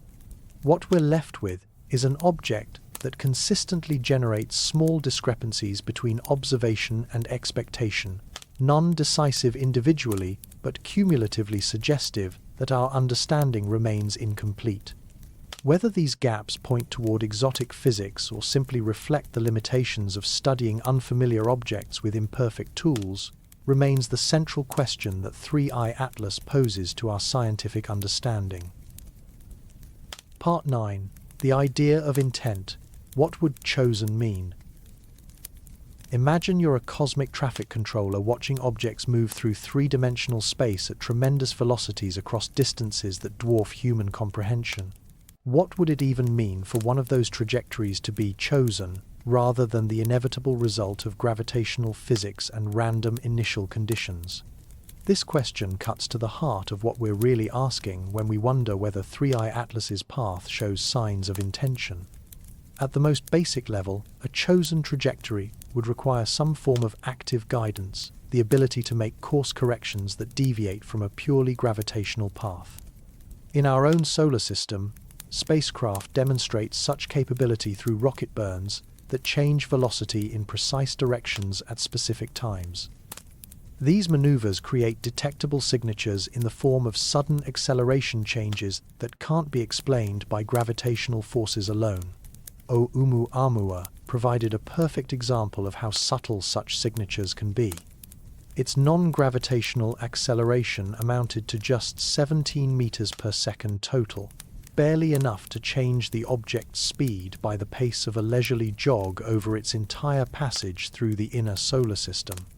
Yet this tiny deviation was measurable because astronomers could track the object's position with extraordinary precision over several months. For 3I-ATLAS, detecting similar acceleration signatures would require equally careful astrometric monitoring. The object's position must be measured repeatedly over extended periods, with uncertainties small enough to reveal velocity changes of meters per second against a background of motion at tens of kilometers per second. It's like trying to detect whether someone walking across a football field has slightly adjusted their stride by analyzing photographs taken from an airplane. Current observations show no evidence of such trajectory modifications. 3I-ATLAS appears to follow a purely gravitational hyperbola, with its predicted future positions matching observations within measurement uncertainties. But those uncertainties are still substantial enough that small course corrections could remain hidden in the observational noise. A more sophisticated form of guidance might involve ballistic targeting, computing a trajectory that achieves specific goals without requiring mid-course corrections. This approach would be far more difficult to detect because the object would follow a natural gravitational path that just happens to provide optimal viewing geometry or encounter sequences. Such targeting would require extraordinary computational precision and advanced planning. The trajectory would need to be calculated not just to reach our solar system, but to arrive with exactly the right velocity and direction to achieve whatever objectives the guidance system intended. The margin for error would be vanishingly small. Tiny uncertainties in initial conditions would compound over interstellar distances into massive position errors. Yet if such precision were achievable, the resulting trajectory might be virtually indistinguishable from a natural one. The only signatures would be statistical, the improbability that random processes would produce such seemingly purposeful geometry. This brings us squarely into the realm of probability theory and the challenge of distinguishing design from coincidence. What specific objectives might justify such an elaborate navigation scheme? Reconnaissance represents the most obvious possibility. An advanced civilization might want to study habitable planets, technological signatures, or the general characteristics of other stellar systems without revealing their presence. Flying through the inner solar system would provide opportunities to observe Earth, Mars, Venus, and potentially detect artificial structures or electromagnetic emissions that indicate technological civilization. But the geometry of 3IATLAS's encounters seems poorly optimized for detailed reconnaissance. The closest approach to Earth occurs at 1.8 astronomical units, about 270 million kilometers, which is far too distant for high-resolution imaging of surface features or artificial structures. Even our most advanced space telescopes struggle to resolve planetary details at such distances. More exotic objectives might involve instrument deployment, dropping off small monitoring devices during planetary flybys that could remain in the system for extended observation periods. Such devices would need to be extremely small to avoid detection, and their deployment would likely create observable signatures in the form of trajectory changes or debris trails. Communication relay represents another speculative possibility. An interstellar object might serve as a data courier, collecting information during its passage through the solar system and transmitting it to receivers in its home system or other locations. This would require sophisticated communication equipment and energy sources that might be detectable through their electromagnetic emissions or thermal signatures. The timing of solar conjunction adds another dimension to intent-based scenarios. If 3IATLAS were designed to avoid detailed scrutiny during its most active phase, positioning itself behind the Sun during perihelion passage would be an effective strategy. Alternatively, conjunction might provide optimal timing for activities that require minimal Earth-based observation, deployment of instruments, course corrections, or communication with other assets in the system. But these scenarios require us to make numerous assumptions about the capabilities and objectives of hypothetical alien civilizations. We're essentially reverse engineering intent from observed behavior, which is a notoriously unreliable approach even when dealing with human actions, let alone the products of completely unknown minds operating under incomprehensible constraints. The challenge becomes even more complex when we consider the possibility of distributed reconnaissance. Rather than sending a single sophisticated probe, an advanced civilization might deploy large numbers of simpler objects designed to look like natural debris while carrying minimal sensor packages. Such a strategy would be much harder to detect and could provide comprehensive monitoring of multiple star systems simultaneously. Current SETI protocols focus primarily on radio and optical signals, attempts to detect deliberate communication or the electromagnetic signatures of advanced technology. But passive reconnaissance objects might emit no detectable signals whatsoever, appearing identical to natural debris except for subtle trajectory anomalies or statistical patterns that emerge only when large numbers of objects are analyzed together. This raises profound questions about the nature of evidence and the standards of proof we should apply to claims of artificial origin. How improbable does a trajectory need to be before we seriously consider non-natural explanations? How many seemingly unusual characteristics must accumulate before coincidence becomes less plausible than design? The philosophical implications extend beyond the specific case of 3IATLAS. If we're being studied by advanced civilizations using camouflaged probes, our detection of such surveillance might depend as much on our conceptual frameworks and analytical methods as on our technological capabilities. We might be surrounded by artificial objects that we consistently classify as natural because our assumptions about what artificial objects should look like are fundamentally wrong. Conversely, our pattern-seeking minds might be generating false positives, interpreting natural phenomena as artificial because we're primed to look for signs of intelligence in ambiguous data. The history of science includes numerous examples of initially mysterious phenomena that eventually yielded to conventional explanations as observational capabilities improved and theoretical understanding advanced. The question of intent ultimately forces us to confront the limits of scientific methodology when dealing with potentially intelligent phenomena. Science excels at testing hypotheses against observations, but intelligence is specifically designed to confound such analysis by mimicking natural processes and avoiding detection. We may need fundamentally new approaches to distinguish between sophisticated camouflage and genuine natural behavior. For now, 3IATLAS continues its precisely choreographed journey through our solar system, following a path that could represent either the exquisite determinism of celestial mechanics or the calculated intent of minds we cannot begin to comprehend.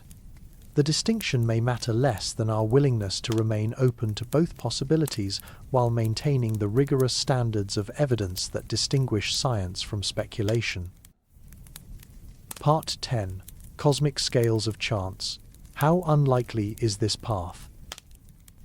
Picture a cosmic casino where the dice have billions of faces and the roulette wheel spins through dimensions we can barely visualize.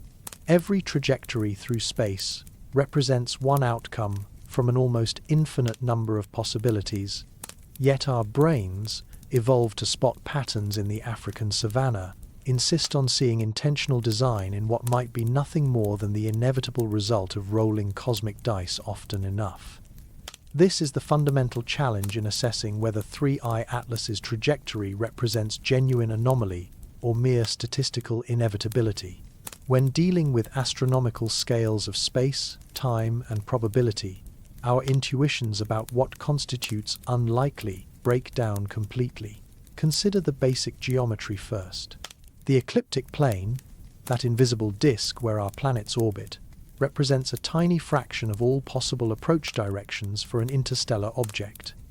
Picture a sphere surrounding our solar system. The ecliptic plane cuts through this sphere like a paper-thin slice through an orange. The probability that a randomly oriented trajectory would fall within 5 degrees of this plane appears vanishingly small.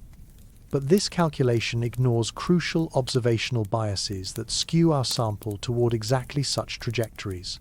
Ground-based sky surveys concentrate their efforts near the ecliptic for entirely practical reasons. That's where most asteroids and comets are found, where atmospheric extinction is minimal, and where observing conditions are most favorable. We might discover 50 objects near the ecliptic for every one we find at high inclinations simply because we're not looking as hard in other directions. The situation becomes even more complex when we consider gravitational focusing effects. Our solar system isn't just empty space with a star and planets scattered randomly through it. It's a gravitational structure that actively influences the trajectories of approaching objects. Computer simulations show that the combined gravitational field of the Sun and planets can deflect interstellar objects preferentially toward the ecliptic plane, particularly if they approach with the relatively low velocities typical of thick disk stellar populations. Quantifying these effects requires sophisticated modeling that accounts for the distribution of stellar velocities in our galactic neighborhood, the gravitational structure of the solar system, and the observational capabilities and search strategies of current sky surveys. Such calculations are computationally intensive and highly dependent on assumptions about parameters that aren't precisely known. The few published estimates suggest that ecliptic alignments might be several times more likely than naive geometric arguments would predict, but the uncertainties are large enough that genuinely unusual events could still hide within the error bars. We're essentially trying to distinguish between improbable and very improbable, using statistical tools that weren't designed for such extreme scenarios. The planetary encounter sequence adds another layer of apparent improbability. What are the odds that a random trajectory would produce close approaches to Mars, Venus, Earth, and Jupiter in neat chronological sequence? Again, the naive calculation suggests astronomical odds against such an outcome. But close approaches is a relative term that needs careful definition. The actual missed distances, 0.19 astronomical units for Mars, 0.65 for Venus, 1.8 for Earth, and 0.36 for Jupiter, are large by spacecraft mission standards. These aren't precision flybys designed to extract gravitational energy or achieve specific targeting objectives.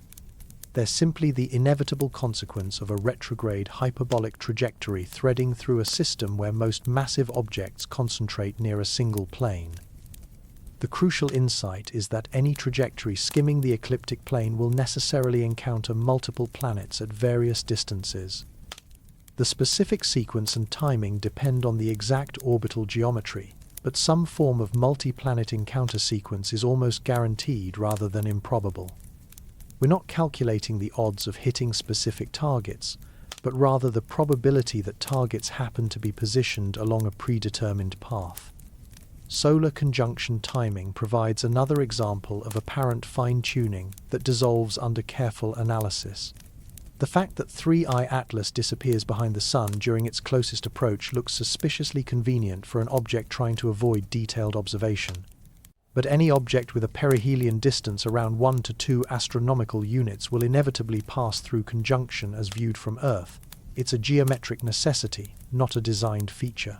The timing isn't even particularly exotic. Objects with similar perihelion distances include numerous asteroids and comets that regularly experience conjunction during their closest solar approaches.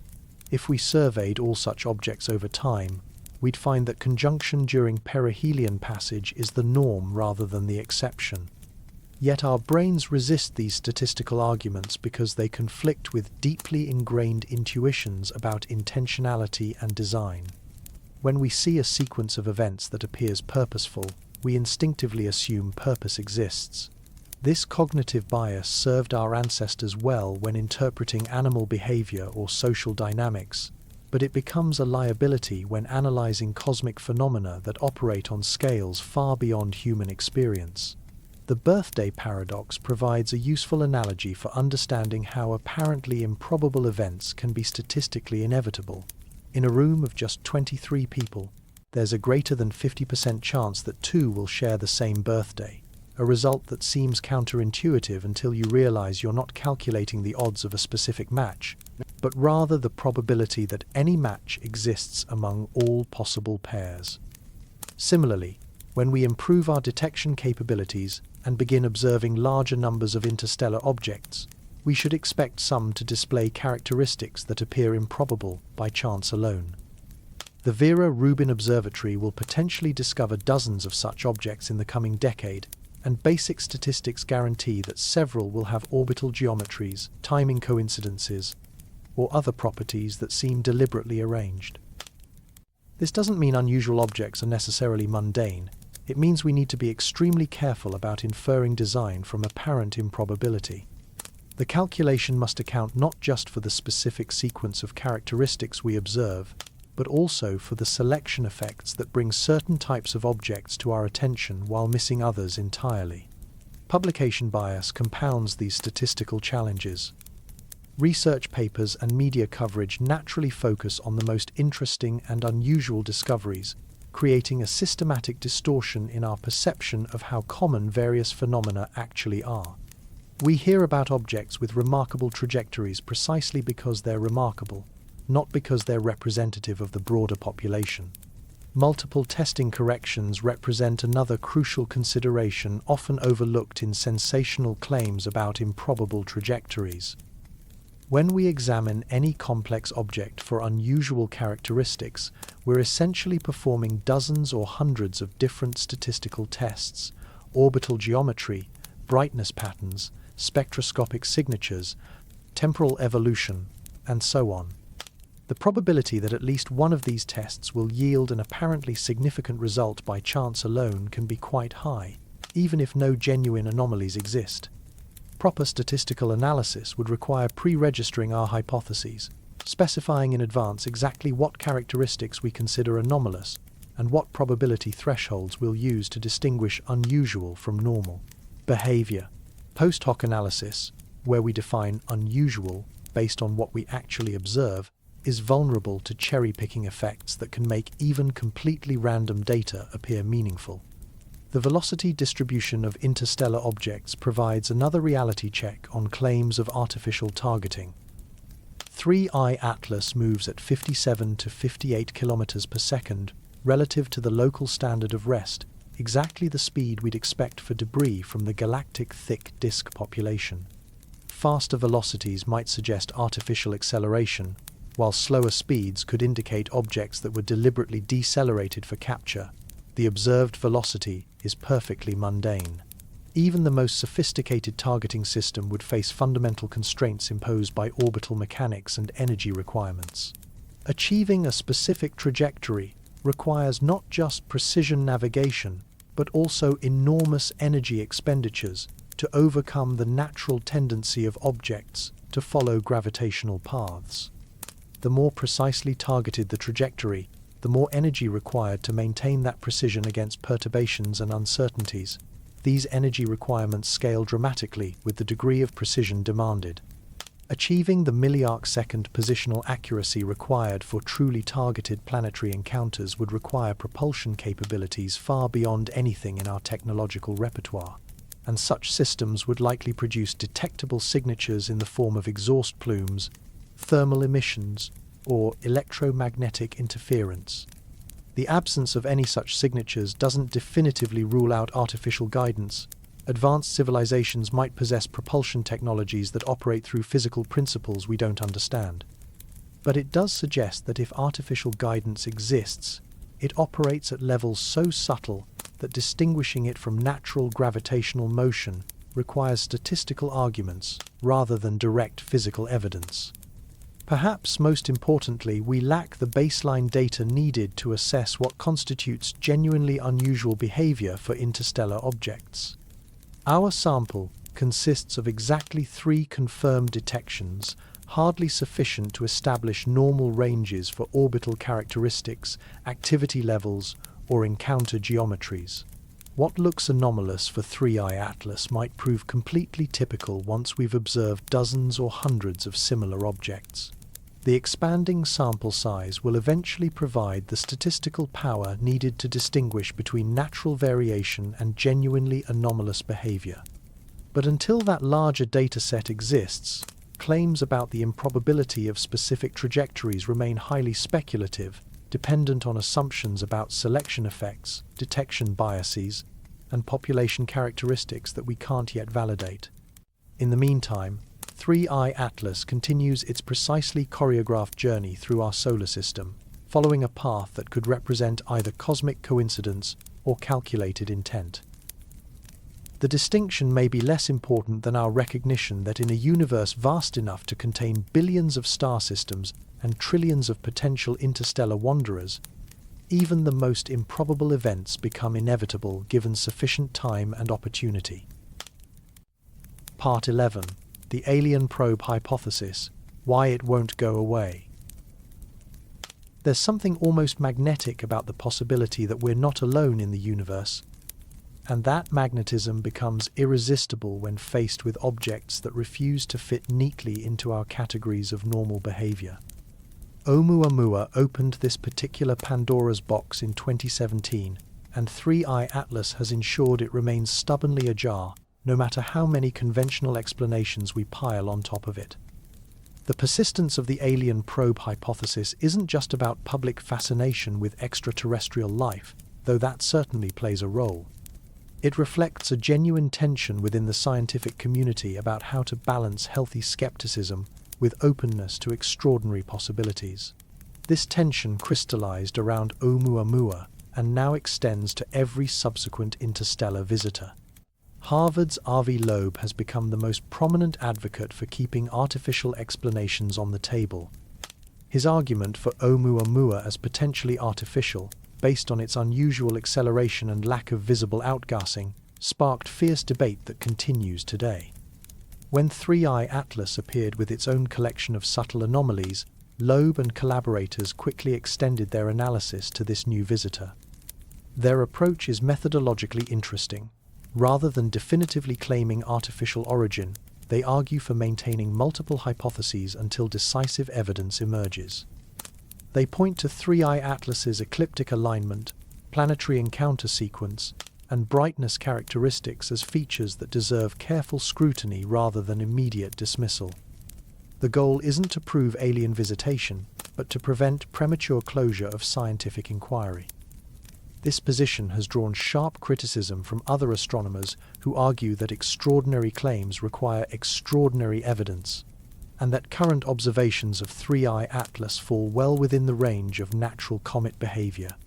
The Hubble Space Telescope analysis showing clear outgassing activity and dust production has been particularly influential in swaying scientific opinion toward conventional explanations.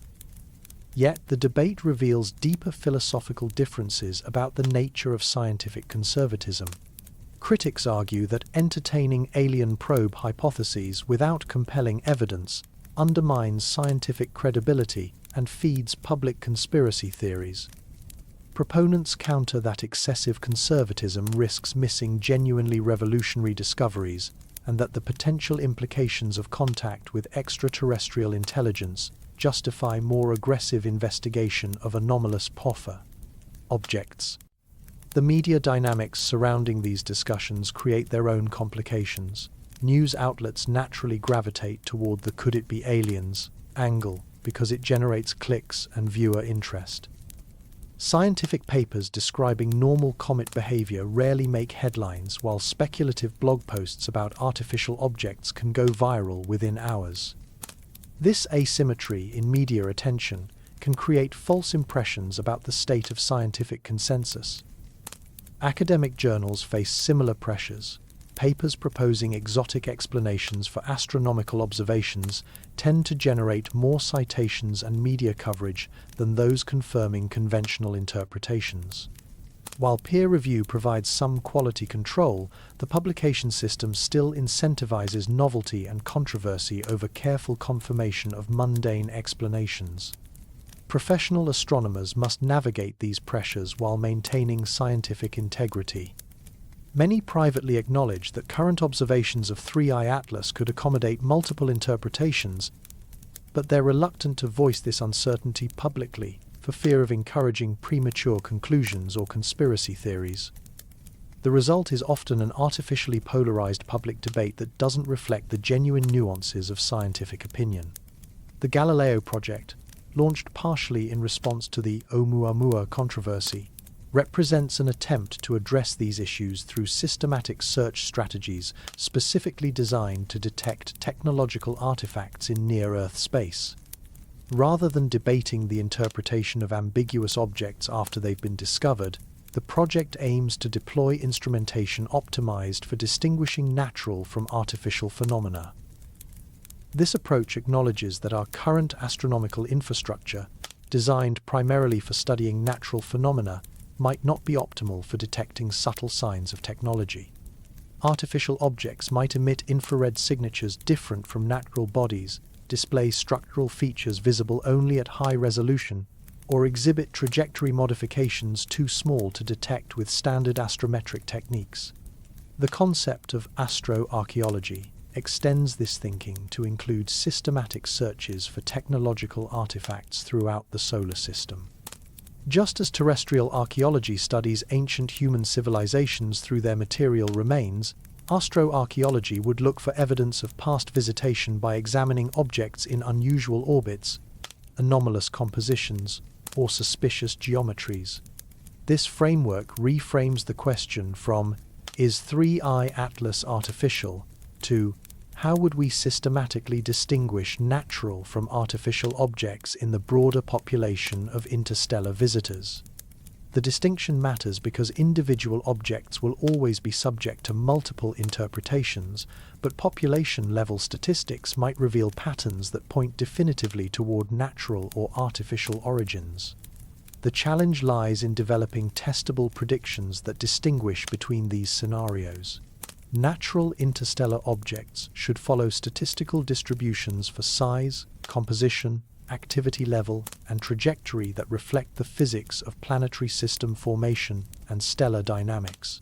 Artificial objects might display different patterns, perhaps size distributions peaked at particular values, unexpectedly uniform compositions, or trajectory geometries optimized for specific observational goals. But these population-level signatures will only become apparent as our sample size grows from the current 3 confirmed interstellar objects to dozens or hundreds. The Vera Rubin Observatory promises to accelerate this process dramatically, potentially providing the statistical power needed to distinguish between competing hypotheses about the nature and origin of interstellar visitors. Individual case studies like 3IATLAS remain valuable even if they can't definitively resolve the artificial versus natural question. Each object provides practice in developing analysis techniques, refining observational strategies, and calibrating our ability to extract information from limited datasets. These skills will become crucial as the detection rate increases and we're forced to make rapid assessments of potentially important discoveries. The ethical dimensions of this research deserve consideration as well. If we are being studied by advanced civilizations, our response to that discovery could have profound implications for humanity's future. Premature disclosure of ambiguous evidence might generate panic or false hope, while excessive secrecy could undermine public trust in scientific institutions. The SETI community has developed protocols for handling potential detection of extraterrestrial intelligence, but these focus primarily on radio and optical signals rather than physical artifacts. The discovery of confirmed technological objects in our solar system would require new frameworks for verification, communication, and response that don't currently exist. Public education becomes crucial in this context. The general population needs to understand both the genuine scientific questions raised by objects like 3IATLAS and the rigorous standards of evidence required before reaching extraordinary conclusions. Science communication that either dismisses interesting possibilities or oversells preliminary evidence can damage public trust and scientific credibility.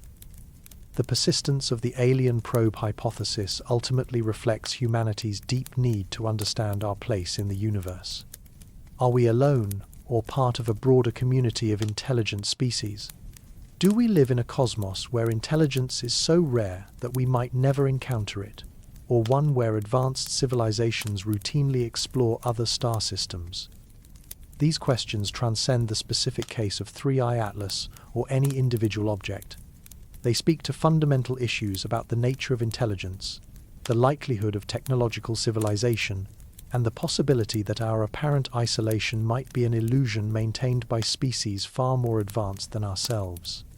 Whether 3IATLAS represents a chunk of natural debris from another star system or something more extraordinary, it serves as a mirror reflecting our hopes, fears, and assumptions about intelligence in the universe. The trajectory may or may not be chosen, but our response to that possibility reveals something profound about the kind of species we're becoming as we take our first tentative steps toward understanding our place in the galactic community.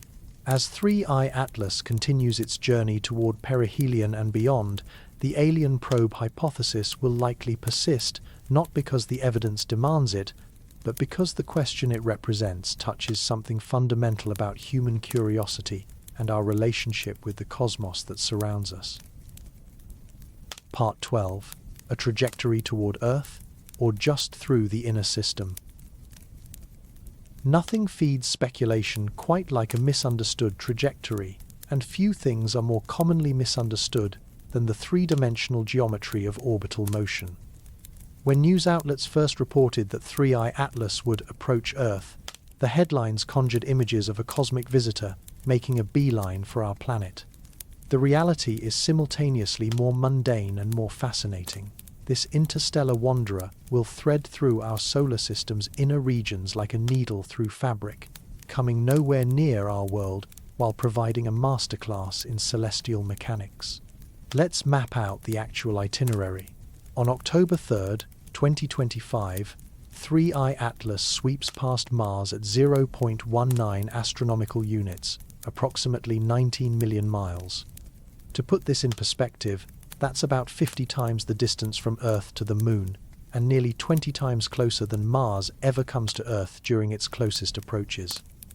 Not exactly a collision course, but close enough to wave hello if anyone happened to be watching from Martian orbit. The journey continues with 3IATLAS rounding the Sun at perihelion on October 29th to 30th at approximately 1.36 to 1.4 astronomical units, just inside the average orbital distance of 2-3. Mars. This closest approach to our star represents the gravitational climax of the object's solar system visit, where it will experience maximum heating and potentially maximum activity as subsurface ices sublimate under intense solar radiation. On November 3rd comes the Venus encounter at 0.65 astronomical units, about 60 million miles from the cloud-shrouded planet. Once again, this represents a reasonably close passage by solar system standards, but far too distant for any meaningful gravitational interaction or detailed observation of either body by the other. Then comes the encounter that generates the most media attention. Earth's closest approach on December 19th at 1.8 astronomical units. This distance, roughly 270 million kilometers, places 3I/ATLAS about twice as far from Earth as Mars is during its closest approaches to our planet. To casual observers reading news headlines, approaching Earth might sound ominous, but astronomically speaking, it's a distant flyby that poses absolutely no threat. Finally, the Grand Tour concludes with a Jupiter encounter on March 16, 2026, at 0.36 astronomical units, about 34 million miles from the giant planet. This represents the closest approach to any planet during the entire solar system passage, yet it's still more than 80 times the distance from Earth to the Moon. NASA and the European Space Agency have repeatedly emphasized that 3I/ATLAS poses no threat to Earth whatsoever. The closest approach distance of 1.8 astronomical units provides an enormous safety margin. Even if our orbital calculations were off by millions of miles, there would still be no possibility of collision.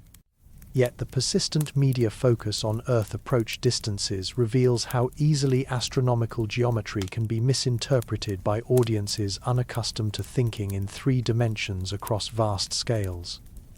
The trajectory appears carefully planned only when viewed through the lens of human spatial intuition. We see a sequence of planetary encounters and imagine intentional targeting, like a tourist planning visits to multiple cities during a European vacation. But orbital mechanics operates under different rules than highway travel or airline schedules. 3I/ATLAS follows a single, continuous hyperbolic path that was determined by its velocity and direction when it entered the solar system's gravitational influence. The sequence of planetary encounters results from the simple fact that most planets orbit relatively close to the ecliptic plane, and any trajectory skimming that plane will necessarily pass near multiple worlds. The specific distances and timing depend on exactly when and where the planets happen to be positioned during the object's passage, not on any navigation system attempting to optimize viewing geometry. This distinction becomes crucial when evaluating claims about purposeful reconnaissance or surveillance. A genuine probe designed to study our solar system would likely prioritize much closer approaches to planets of interest, particularly Earth. The actual encounter distances are too large for detailed surface observations or detection of technological signatures that might indicate intelligent life. Even our most advanced space telescopes struggle to resolve planetary surface features at the distances involved in 3I/ATLAS's encounters. The Hubble Space Telescope can just barely make out the largest features on Mars when that planet is at its closest approach to Earth, about 100 times closer than 3I/ATLAS will pass. Detecting signs of civilization or even life would require proximity measured in thousands of miles, not millions. The apparent tour of the inner solar system becomes even less impressive when we consider that 3I/ATLAS will actually be poorly positioned to observe most of these worlds during its closest approaches.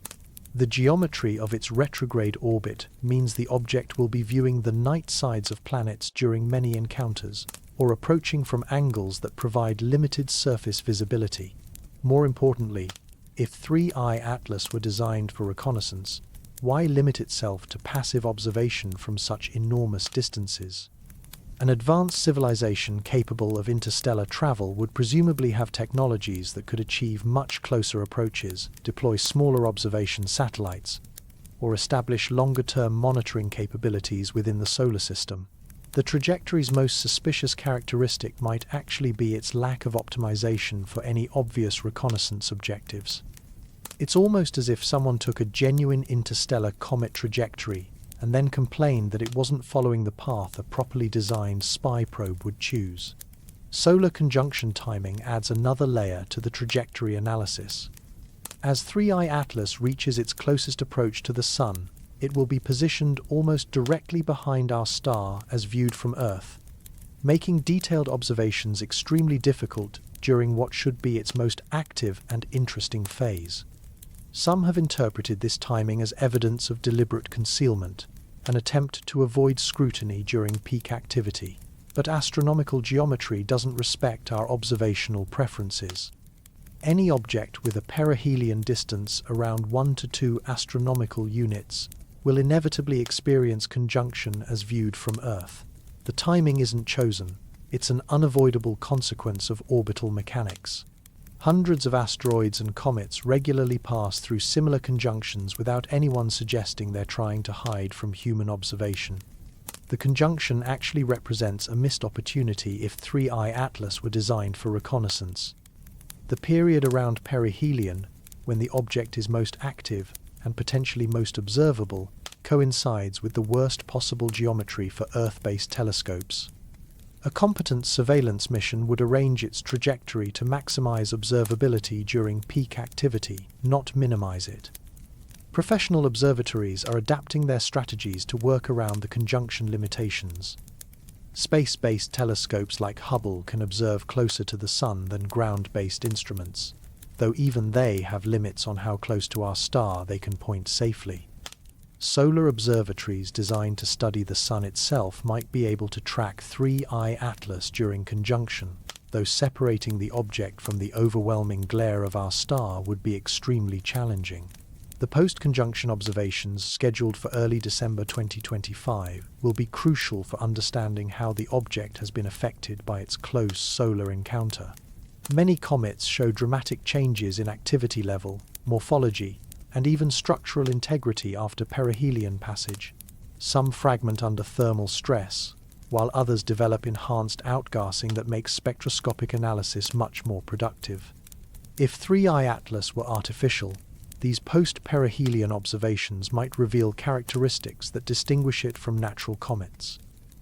Artificial objects should be more resistant to thermal damage and might display activity patterns inconsistent with sublimating ice. Natural comets often become more active after perihelion as subsurface layers are exposed and volatiles previously protected by overlying material begin to outgas. The trajectory ultimately tells a story of gravitational inevitability rather than intentional navigation. 3I/ATLAS entered our solar system with a specific velocity and direction that determined its entire subsequent path. The planetary encounters, conjunction timing, and Earth approach distance are all consequences of that initial trajectory, modified only by the predictable gravitational influences of the Sun and planets. Whether that initial trajectory was itself chosen remains an open question, but the solar system passage appears to be simply the natural result of following gravitational physics from point A to point B across interplanetary distances. Not a grand tour, not a reconnaissance mission, but simply a visitor passing through our cosmic neighborhood on its way to somewhere else entirely. Part 13. Testing Humanity, a Speculative Lens. What if 3I/ATLAS isn't primarily about studying our solar system at all, but about studying us? This thought experiment pushes us into the realm of pure speculation, but it's speculation with a purpose, exploring how our response to anomalous objects might itself be the phenomenon being observed. If an advanced civilization wanted to understand how emerging technological species react to potential contact scenarios, they might design tests that reveal as much about the observers as the observed. The concept resembles psychological experiments where the stated purpose masks the real objective. Researchers might claim they're testing memory or decision-making while actually measuring social conformity or ethical reasoning. Similarly, an interstellar object that appears to be passing through our system for natural reasons might actually be designed to provoke specific responses that reveal our scientific maturity, coordination capabilities, and readiness for broader galactic contact. Consider what 3IATLAS has already accomplished in terms of testing human systems. Within hours of its discovery, observatories across 6 continents were coordinating observations through the Minor Planet Center. Professional and amateur astronomers collaborated to track its motion and brightness. Space agencies issued measured public statements balancing scientific excitement with appropriate caution. Social media exploded with speculation ranging from thoughtful analysis to wild conspiracy theories. This global response pattern would provide valuable intelligence about our species' current capabilities and social structures. How quickly can we coordinate international scientific collaboration? How effectively can we distinguish between evidence-based analysis and unfounded speculation? How do our media systems handle potentially extraordinary discoveries? These questions might be far more interesting to an advanced civilization than anything they could learn from distant observations of our planets. The trajectories' timing seems almost optimized to test these systems. The discovery months before perihelion provided enough lead time for extended observation campaigns, but not so much that public interest would wane. The solar conjunction creates a natural break in observations that tests our patience and ability to maintain scientific programs across gaps in data collection. The post-conjunction reappearance offers opportunities to assess how well our predictions matched reality. Even more intriguingly, the object's characteristics seem calibrated to generate exactly the kind of debate we're currently experiencing. Too obviously artificial, and we might panic or withdraw from space exploration entirely. Too obviously natural, and we might dismiss it without learning anything about our own analytical capabilities. Instead, 3IATLAS presents us with a puzzle that's genuinely ambiguous, natural enough to prevent panic, unusual enough to command attention. The ecliptic alignment provides a perfect example. It's unusual enough to spark speculation about artificial guidance, but not so unprecedented that it couldn't result from natural selection effects and gravitational focusing. This ambiguity forces us to confront the limits of our statistical analysis, our understanding of observational biases, and our ability to distinguish between coincidence and design. The planetary encounter sequence offers another test of our interpretive frameworks. Do we see a random trajectory that happens to pass near multiple worlds, or a carefully planned reconnaissance mission? Our answer reveals something fundamental about our tendency to project intentionality onto ambiguous phenomena, a cognitive trait that might be crucial for understanding how we'd respond to more obvious signs of extraterrestrial intelligence. The media response patterns would be particularly informative to external observers. Within days of the discovery announcement, we generated thousands of articles, blog posts, social media discussions, and video analyses covering every conceivable interpretation from mundane comet to alien mothership. This explosion of commentary would provide a comprehensive sample of human reasoning processes, cultural biases, and communication strategies when faced with potentially extraordinary phenomena. Scientific institutions revealed their own characteristics through their responses. NASA and ESA issued careful, measured statements emphasizing safety and scientific opportunity while avoiding speculation about exotic origins. Professional astronomers generally favored natural explanations while acknowledging remaining uncertainties. The peer review process slowly ground through its deliberate methodology of hypothesis testing and evidence evaluation. These institutional responses would tell external observers important things about our decision-making processes, risk management strategies, and cultural values. How do we balance scientific caution against public curiosity?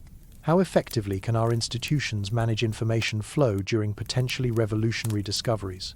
How do we handle disagreement among experts when stakes are high and evidence is ambiguous? The timing of conjunction could represent a particularly sophisticated test element. By disappearing behind the Sun during its most active phase, 3IATLAS creates a natural experiment in delayed gratification and scientific patience. Do we maintain rigorous observation programs even when immediate results aren't available? How well do we predict what we'll find when observations resume? Can we resist filling observational gaps with unfounded speculation?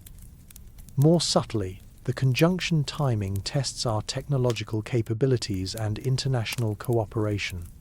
Space-based telescopes can observe closer to the Sun than ground-based instruments, but coordination between different observatory systems requires sophisticated communication and data-sharing protocols. Successfully tracking an object through conjunction demands exactly the kind of technological and institutional capabilities that would be prerequisites for broader space exploration and eventual interstellar communication. The size estimation confusion, from early reports of a massive 20-kilometer object down to current constraints of just a few kilometers, would reveal important information about our measurement capabilities and error correction processes. How quickly can we recognize and correct systematic errors in our analysis? How effectively do we communicate uncertainty to both scientific and public audiences? Do we learn from mistakes or repeat similar errors with subsequent discoveries? Even our speculation about artificial origins serves as a kind of inadvertent self-revelation. The fact that we seriously consider whether interstellar objects might be probes demonstrates both our awareness that we're not necessarily alone in the universe and our assumption that other intelligences would be interested in studying us. These attitudes would tell external observers significant things about our level of cosmic consciousness and our readiness for contact scenarios. The international coordination aspects of our response would be particularly revealing. Despite political tensions and competing national interests, the astronomical community has maintained remarkable cooperation in tracking and studying 3IATLAS. This suggests that our species might be capable of unified responses to cosmic phenomena, even when we struggle with coordination on purely terrestrial issues. Our technological capabilities would also be on full display. The rapid trajectory calculations, spectroscopic analysis attempts, and sophisticated imaging through Hubble demonstrate that we've achieved significant technical competence in astronomical observation and analysis. But the limitations of our capabilities, the ambiguous gas detections, uncertain size estimates, and incomplete characterization, would also be apparent to any observers with superior technology. Perhaps most importantly, our handling of uncertainty itself becomes a key indicator of intellectual maturity. Science advances through careful hypothesis testing and gradual accumulation of evidence, but public discourse often demands immediate, definitive answers. How well we navigate this tension, maintaining appropriate scientific skepticism while remaining open to extraordinary possibilities, might serve as a crucial indicator of our readiness for cosmic citizenship. If this speculative framework has any validity, then 3IATLAS represents less a test of our ability to detect alien technology than a test of our capacity to think clearly about ambiguous phenomena under intense scrutiny. The object might be entirely natural, but our response to it reveals authentic characteristics of our civilization that no amount of passive observation could uncover. Whether designed as a test or not, 3IATLAS certainly functions as one, challenging our scientific methods, institutional coordination, media systems, and public reasoning capabilities in ways that reveal fundamental features of human civilization at its current level of development. In that sense, every interstellar visitor serves as a mirror, reflecting our own cosmic coming of age back to us across the vast scales of space and time. The test continues as 3IATLAS approaches perihelion and beyond. How we handle the remaining unknowns may matter more than what we ultimately discover about the object itself. Part 14. The limits of what we know, data, gaps, and next steps. Science is fundamentally a conversation between what we think we know and what the universe actually reveals when we look closely enough. For 3IATLAS, that conversation has been enlightening, frustrating, and occasionally contradictory, a perfect example of how the most interesting discoveries emerge from the spaces between certainty and ignorance. Let's start with what we can say with confidence. The astrometric data precise measurements of the object's position over time provide rock-solid evidence for its interstellar origin and hyperbolic trajectory. Multiple observatories worldwide have tracked 3I-ATLAS across several months, building an observational arc that nails down its orbital characteristics with high precision.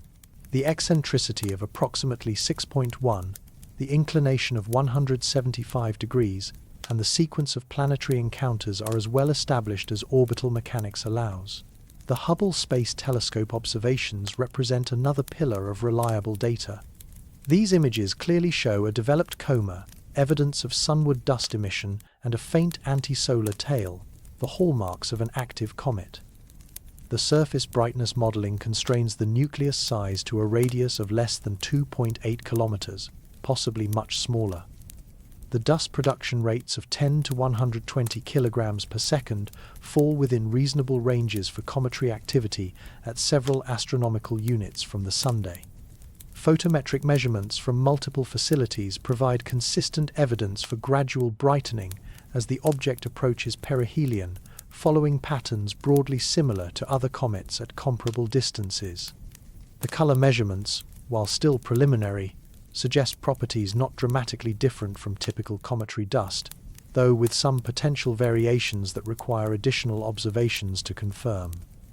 But these islands of solid knowledge are surrounded by oceans of uncertainty that reveal just how much we still don't understand about 3I-ATLAS and interstellar objects in general. The spectroscopic data remains tantalizingly incomplete.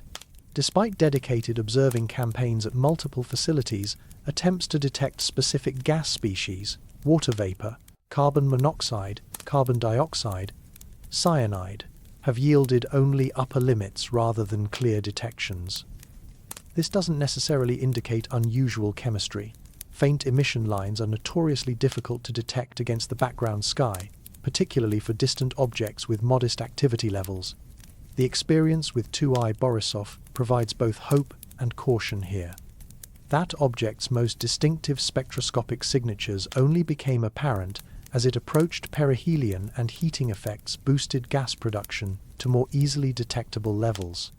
3I-ATLAS may yet reveal its chemical fingerprints as solar heating intensifies, but we won't know until the observations are completed and analyzed.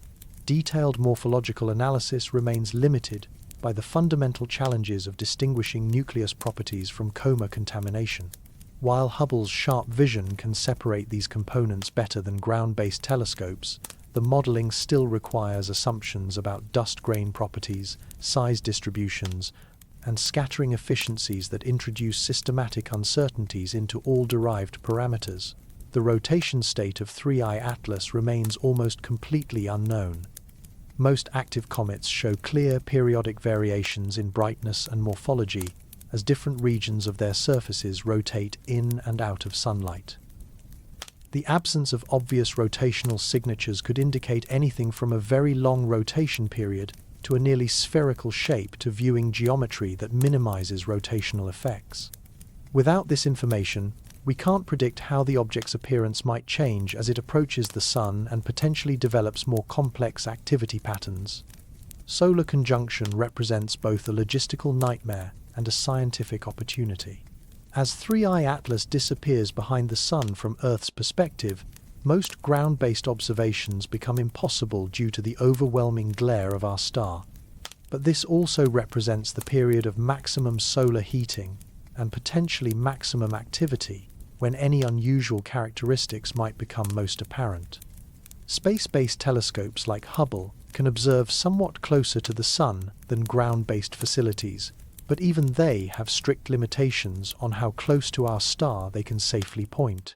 Solar observatories designed specifically for studying the Sun might be able to track 3I-ATLAS during conjunction, but separating a faint comet from the intense solar background would be extremely challenging. The post-conjunction observations scheduled for early December 2025 will be crucial for resolving many current uncertainties. Objects often look quite different after perihelion passage as thermal processing exposes new surface materials and potentially alters internal structure. enhanced outgassing might finally provide the spectroscopic signatures needed to determine composition. Changes in morphology could reveal structural characteristics invisible during the inbound phase. But even these future observations will be constrained by fundamental limitations in our current capabilities. Ground-based telescopes must contend with atmospheric effects, weather, and limited resolution. Space-based facilities offer sharper images, but have restricted observing time and wavelength coverage. No single instrument can provide all the information needed to fully characterize an object as complex and distant as 3I-ATLAS. The ongoing scientific debate about interpretation reflects these observational limitations as much as genuine disagreement about physical processes. When key measurements have large error bars or remain completely unavailable, multiple explanations can fit the available data equally well. This ambiguity creates space for both conventional comet models and more exotic hypotheses to coexist until additional observations tip the balance definitively in one direction.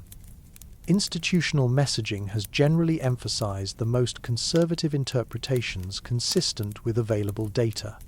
NASA and ESA statements highlight the evidence for cometary activity while acknowledging remaining uncertainties about composition and structure. This approach balances scientific credibility against public interest, but it can also inadvertently obscure the substantial gaps in our understanding. Professional astronomers face similar tensions between acknowledging uncertainty and providing clear public communication. Qualified statements about what the data might suggest or could indicate accurately reflect the tentative nature of current conclusions, but they can be frustrating for media outlets and public audiences seeking definitive answers to clear questions. The peer review process continues to work through these interpretive challenges at its characteristically deliberate pace. Initial discovery papers and early characterization studies have appeared in preprint form, but the most definitive analyses await additional observations and the thorough scrutiny of expert review. This methodical approach serves science well in the long term, but it means that public understanding often relies on preliminary results that may be substantially revised as analysis progresses.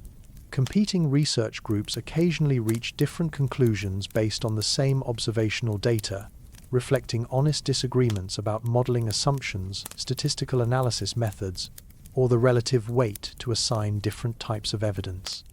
These debates play out through conference presentations, preprint servers, and eventually peer-reviewed publications, but the timeline for resolution can stretch across months or years. The broader context of interstellar object research adds another layer of complexity to interpreting 3I-ATLAS specifically. With only 3 confirmed detections, ʻOumuamua, 2I Borisov, and now 3I-ATLAS, we lack the statistical baseline needed to distinguish between normal variation and genuinely anomalous behavior. What looks unusual for 3I-ATLAS might prove completely typical once we've observed dozens of similar objects. The Vera Rubin Observatory promises to transform this situation dramatically. With its 8.4-meter primary mirror and 3.2 gigapixel camera, Rubin will survey the entire visible sky every few nights starting in the mid-2020s. Conservative estimates suggest it could detect 6 to 50 interstellar objects per year, depending on their size distribution and the efficiency of follow-up observations. This flood of new discoveries will provide the statistical power needed to address many current questions about interstellar objects. Are ecliptic alignments genuinely rare, or do they result from predictable selection effects? Do unusual brightness patterns represent exotic physics or natural variations in dust properties? How common are objects with 3I-ATLAS's specific combination of characteristics? But the Rubin era will also present new challenges.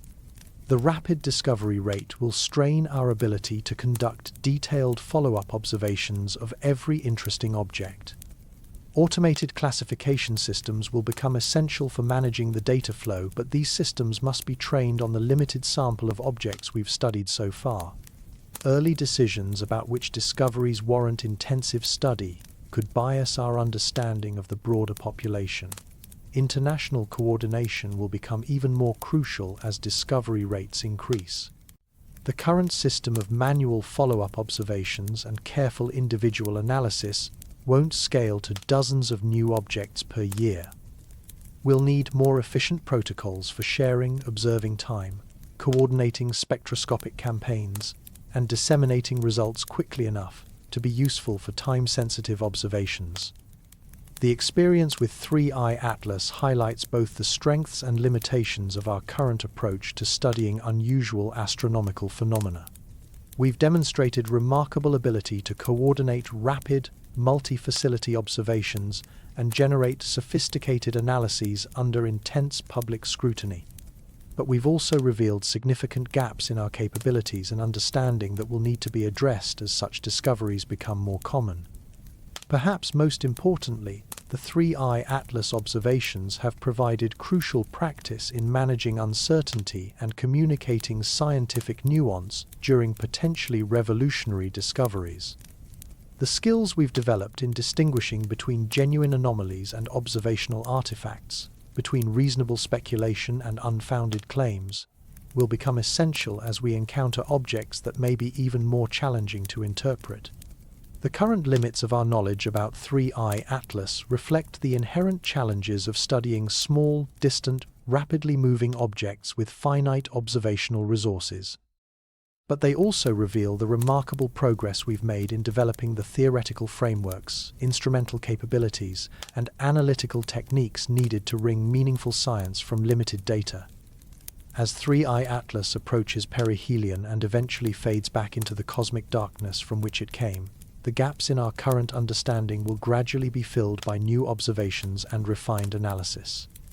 But each answer will likely generate new questions, and each resolved uncertainty will reveal previously unsuspected complexities in the physics of interstellar objects. The conversation between what we think we know and what the universe actually reveals continues, and 3IATLAS has proven to be a particularly articulate participant in that ongoing dialogue between human curiosity and cosmic mystery. Part 15. If chosen, by whom and why? We return now to that spinning vinyl record, our solar system turning in its ancient groove, and the cosmic needle that skimmed across its surface with such peculiar precision. 3IATLAS has played its song, a melody of ice and dust, orbital mechanics and human wonder, and now it prepares to lift off and disappear back into the silence between the stars. But the question that drew us into this mystery remains: was that music composed, or did we simply choose to hear patterns in cosmic noise? The case against intentional design rests on a foundation of solid physics and statistical reasoning. 3IATLAS displays the hyperbolic kinematics we'd expect from natural interstellar debris, moving at velocities typical of our galactic neighborhood's stellar population. Its ecliptic alignment, while visually striking, can be explained through observational selection effects and the gravitational focusing properties of our solar system. The sequence of planetary encounters results from simple geometry rather than targeted navigation, with missed distances far too large for meaningful reconnaissance or gravity-assist maneuvers.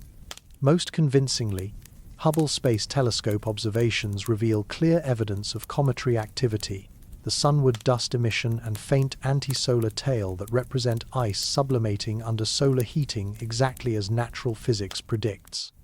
The dust production rates, nucleus size constraints, and morphological details all fall within ranges we've observed for active comets throughout our own solar system. No anomalous acceleration signatures have been detected, no inexplicable energy sources, no structured emissions inconsistent with passive solar heating of volatile materials. The apparent anomalies that sparked initial speculation find ready explanations in the complex physics of small body behavior and the limitations of our observational capabilities. Forward scattering dust creates brightness patterns that can look unusual until you understand optical scattering theory. Size estimation confusion resulted from difficulties separating nucleus light from coma contamination. Spectroscopic ambiguities reflect the inherent challenges of detecting faint emission lines against background sky noise at multi-astronomical unit distances. Yet something about 3I-ATLAS continues to nag at the edges of scientific confidence. The accumulation of subtle oddities, the precise ecliptic alignment, the convenient conjunction timing, the persistent brightness asymmetries, the absence of clear gas detections creates a pattern that resists comfortable categorization. Each individual characteristic has potential natural explanations, but the combination feels statistically unlikely in ways that are difficult to quantify precisely. This uncertainty leaves space for persistent curiosity about more exotic possibilities. If 3I-ATLAS were artificial, it represents exactly the kind of sophisticated mimicry we might expect from a civilization advanced enough to achieve interstellar travel. Too obviously technological, and it might trigger panic or hostile responses. Too obviously natural, and it would teach nothing about our detection capabilities and analytical methods. Instead, it occupies a perfect middle ground, natural enough to prevent alarm, unusual enough to command attention and reveal our true scientific capabilities. The reconnaissance hypothesis faces obvious objections. The planetary encounter distances are far too large for detailed surface observations or detection of technological signatures. The conjunction timing actually reduces, rather than enhances, observational opportunities during peak activity phases. If the goal were surveillance, the trajectory seems almost deliberately suboptimal for gathering useful intelligence about Earth or other potentially interesting worlds. But perhaps surveillance isn't the point. Perhaps the real objective is something more subtle, a test of our detection capabilities, our analytical methods, our institutional responses to potentially extraordinary discoveries. In this framework, 3I-ATLAS succeeds brilliantly regardless of its physical nature. It has revealed our current observational limits, our coordination mechanisms, our media dynamics, and our cultural assumptions about intelligence in the universe. The timing of its arrival feels significant in ways that transcend orbital mechanics. We live at a unique moment in human history when our astronomical capabilities are sophisticated enough to detect and study interstellar visitors, but not yet advanced enough to definitively characterize their nature and origin. We can measure trajectories with exquisite precision but struggle with compositional analysis. We can coordinate global observation campaigns but remain vulnerable to observational selection effects and interpretive biases. If an advanced civilization wanted to assess our readiness for broader cosmic contact, they might design tests that probe exactly these capabilities and limitations. 3I-ATLAS has certainly accomplished that, generating worldwide scientific collaboration, intensive public discussion, and detailed examination of our methods for distinguishing natural phenomena from potential technological artifacts. The question of by whom leads into even more speculative territory. If 3I-ATLAS were chosen, its creators would necessarily possess technologies and capabilities far beyond our current understanding. Interstellar navigation with sufficient precision to achieve specific solar system trajectories would require not just advanced propulsion systems, but also computational abilities capable of modeling gravitational interactions across light years of space and decades of time. Such civilizations might have motivations utterly incomprehensible to us. Perhaps they conduct systematic surveys of stellar systems, cataloging the development of potentially intelligent species. Maybe they're searching for something specific, signatures of particular technologies, evidence of certain physical processes, or indications that younger civilizations have achieved specific milestones in their cosmic development. The why question might be even more foreign to human reasoning. Our speculation naturally focuses on purposes we can imagine: reconnaissance, communication, resource assessment, but truly advanced intelligences might have goals as incomprehensible to us as quantum mechanics would be to medieval scholars. We might be asking the wrong questions entirely, looking for familiar motivations in phenomena that operate according to completely alien logic. Yet there's something beautifully recursive about the possibility that 3I-ATLAS tests our capacity to recognize and analyze potential artificial phenomena.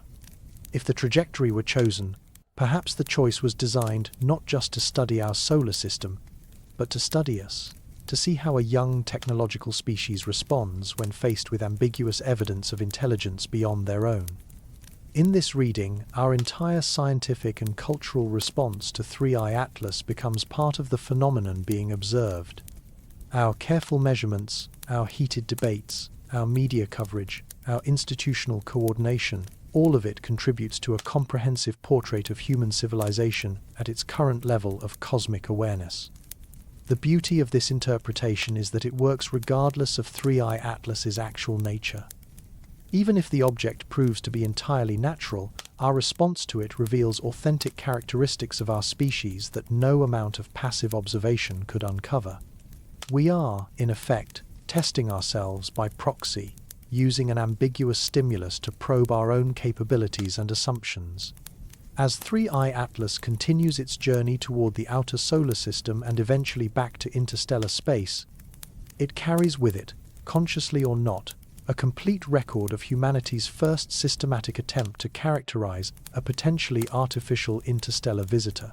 Whether that record matters to anyone beyond ourselves remains gloriously unknown. The needle has played its song and begun to lift from the vinyl surface.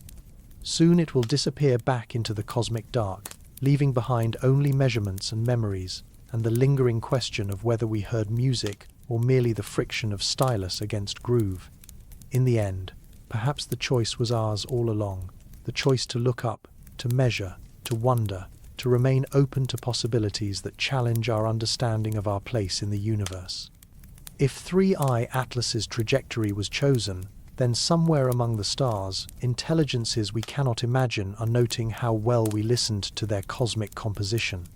If it was not chosen, then we have composed our own music from the raw material of orbital mechanics and human curiosity. And that composition reveals something equally profound about the kind of species we are becoming as we take our first tentative steps toward cosmic citizenship. The mystery endures, not because we lack the tools to solve it, but because the most important mysteries are the ones that teach us something new about ourselves in the seeking. 3I-ATLAS has given us that gift, regardless of whether its trajectory was chosen by alien intelligence or cosmic chance. In the end, perhaps that's choice enough.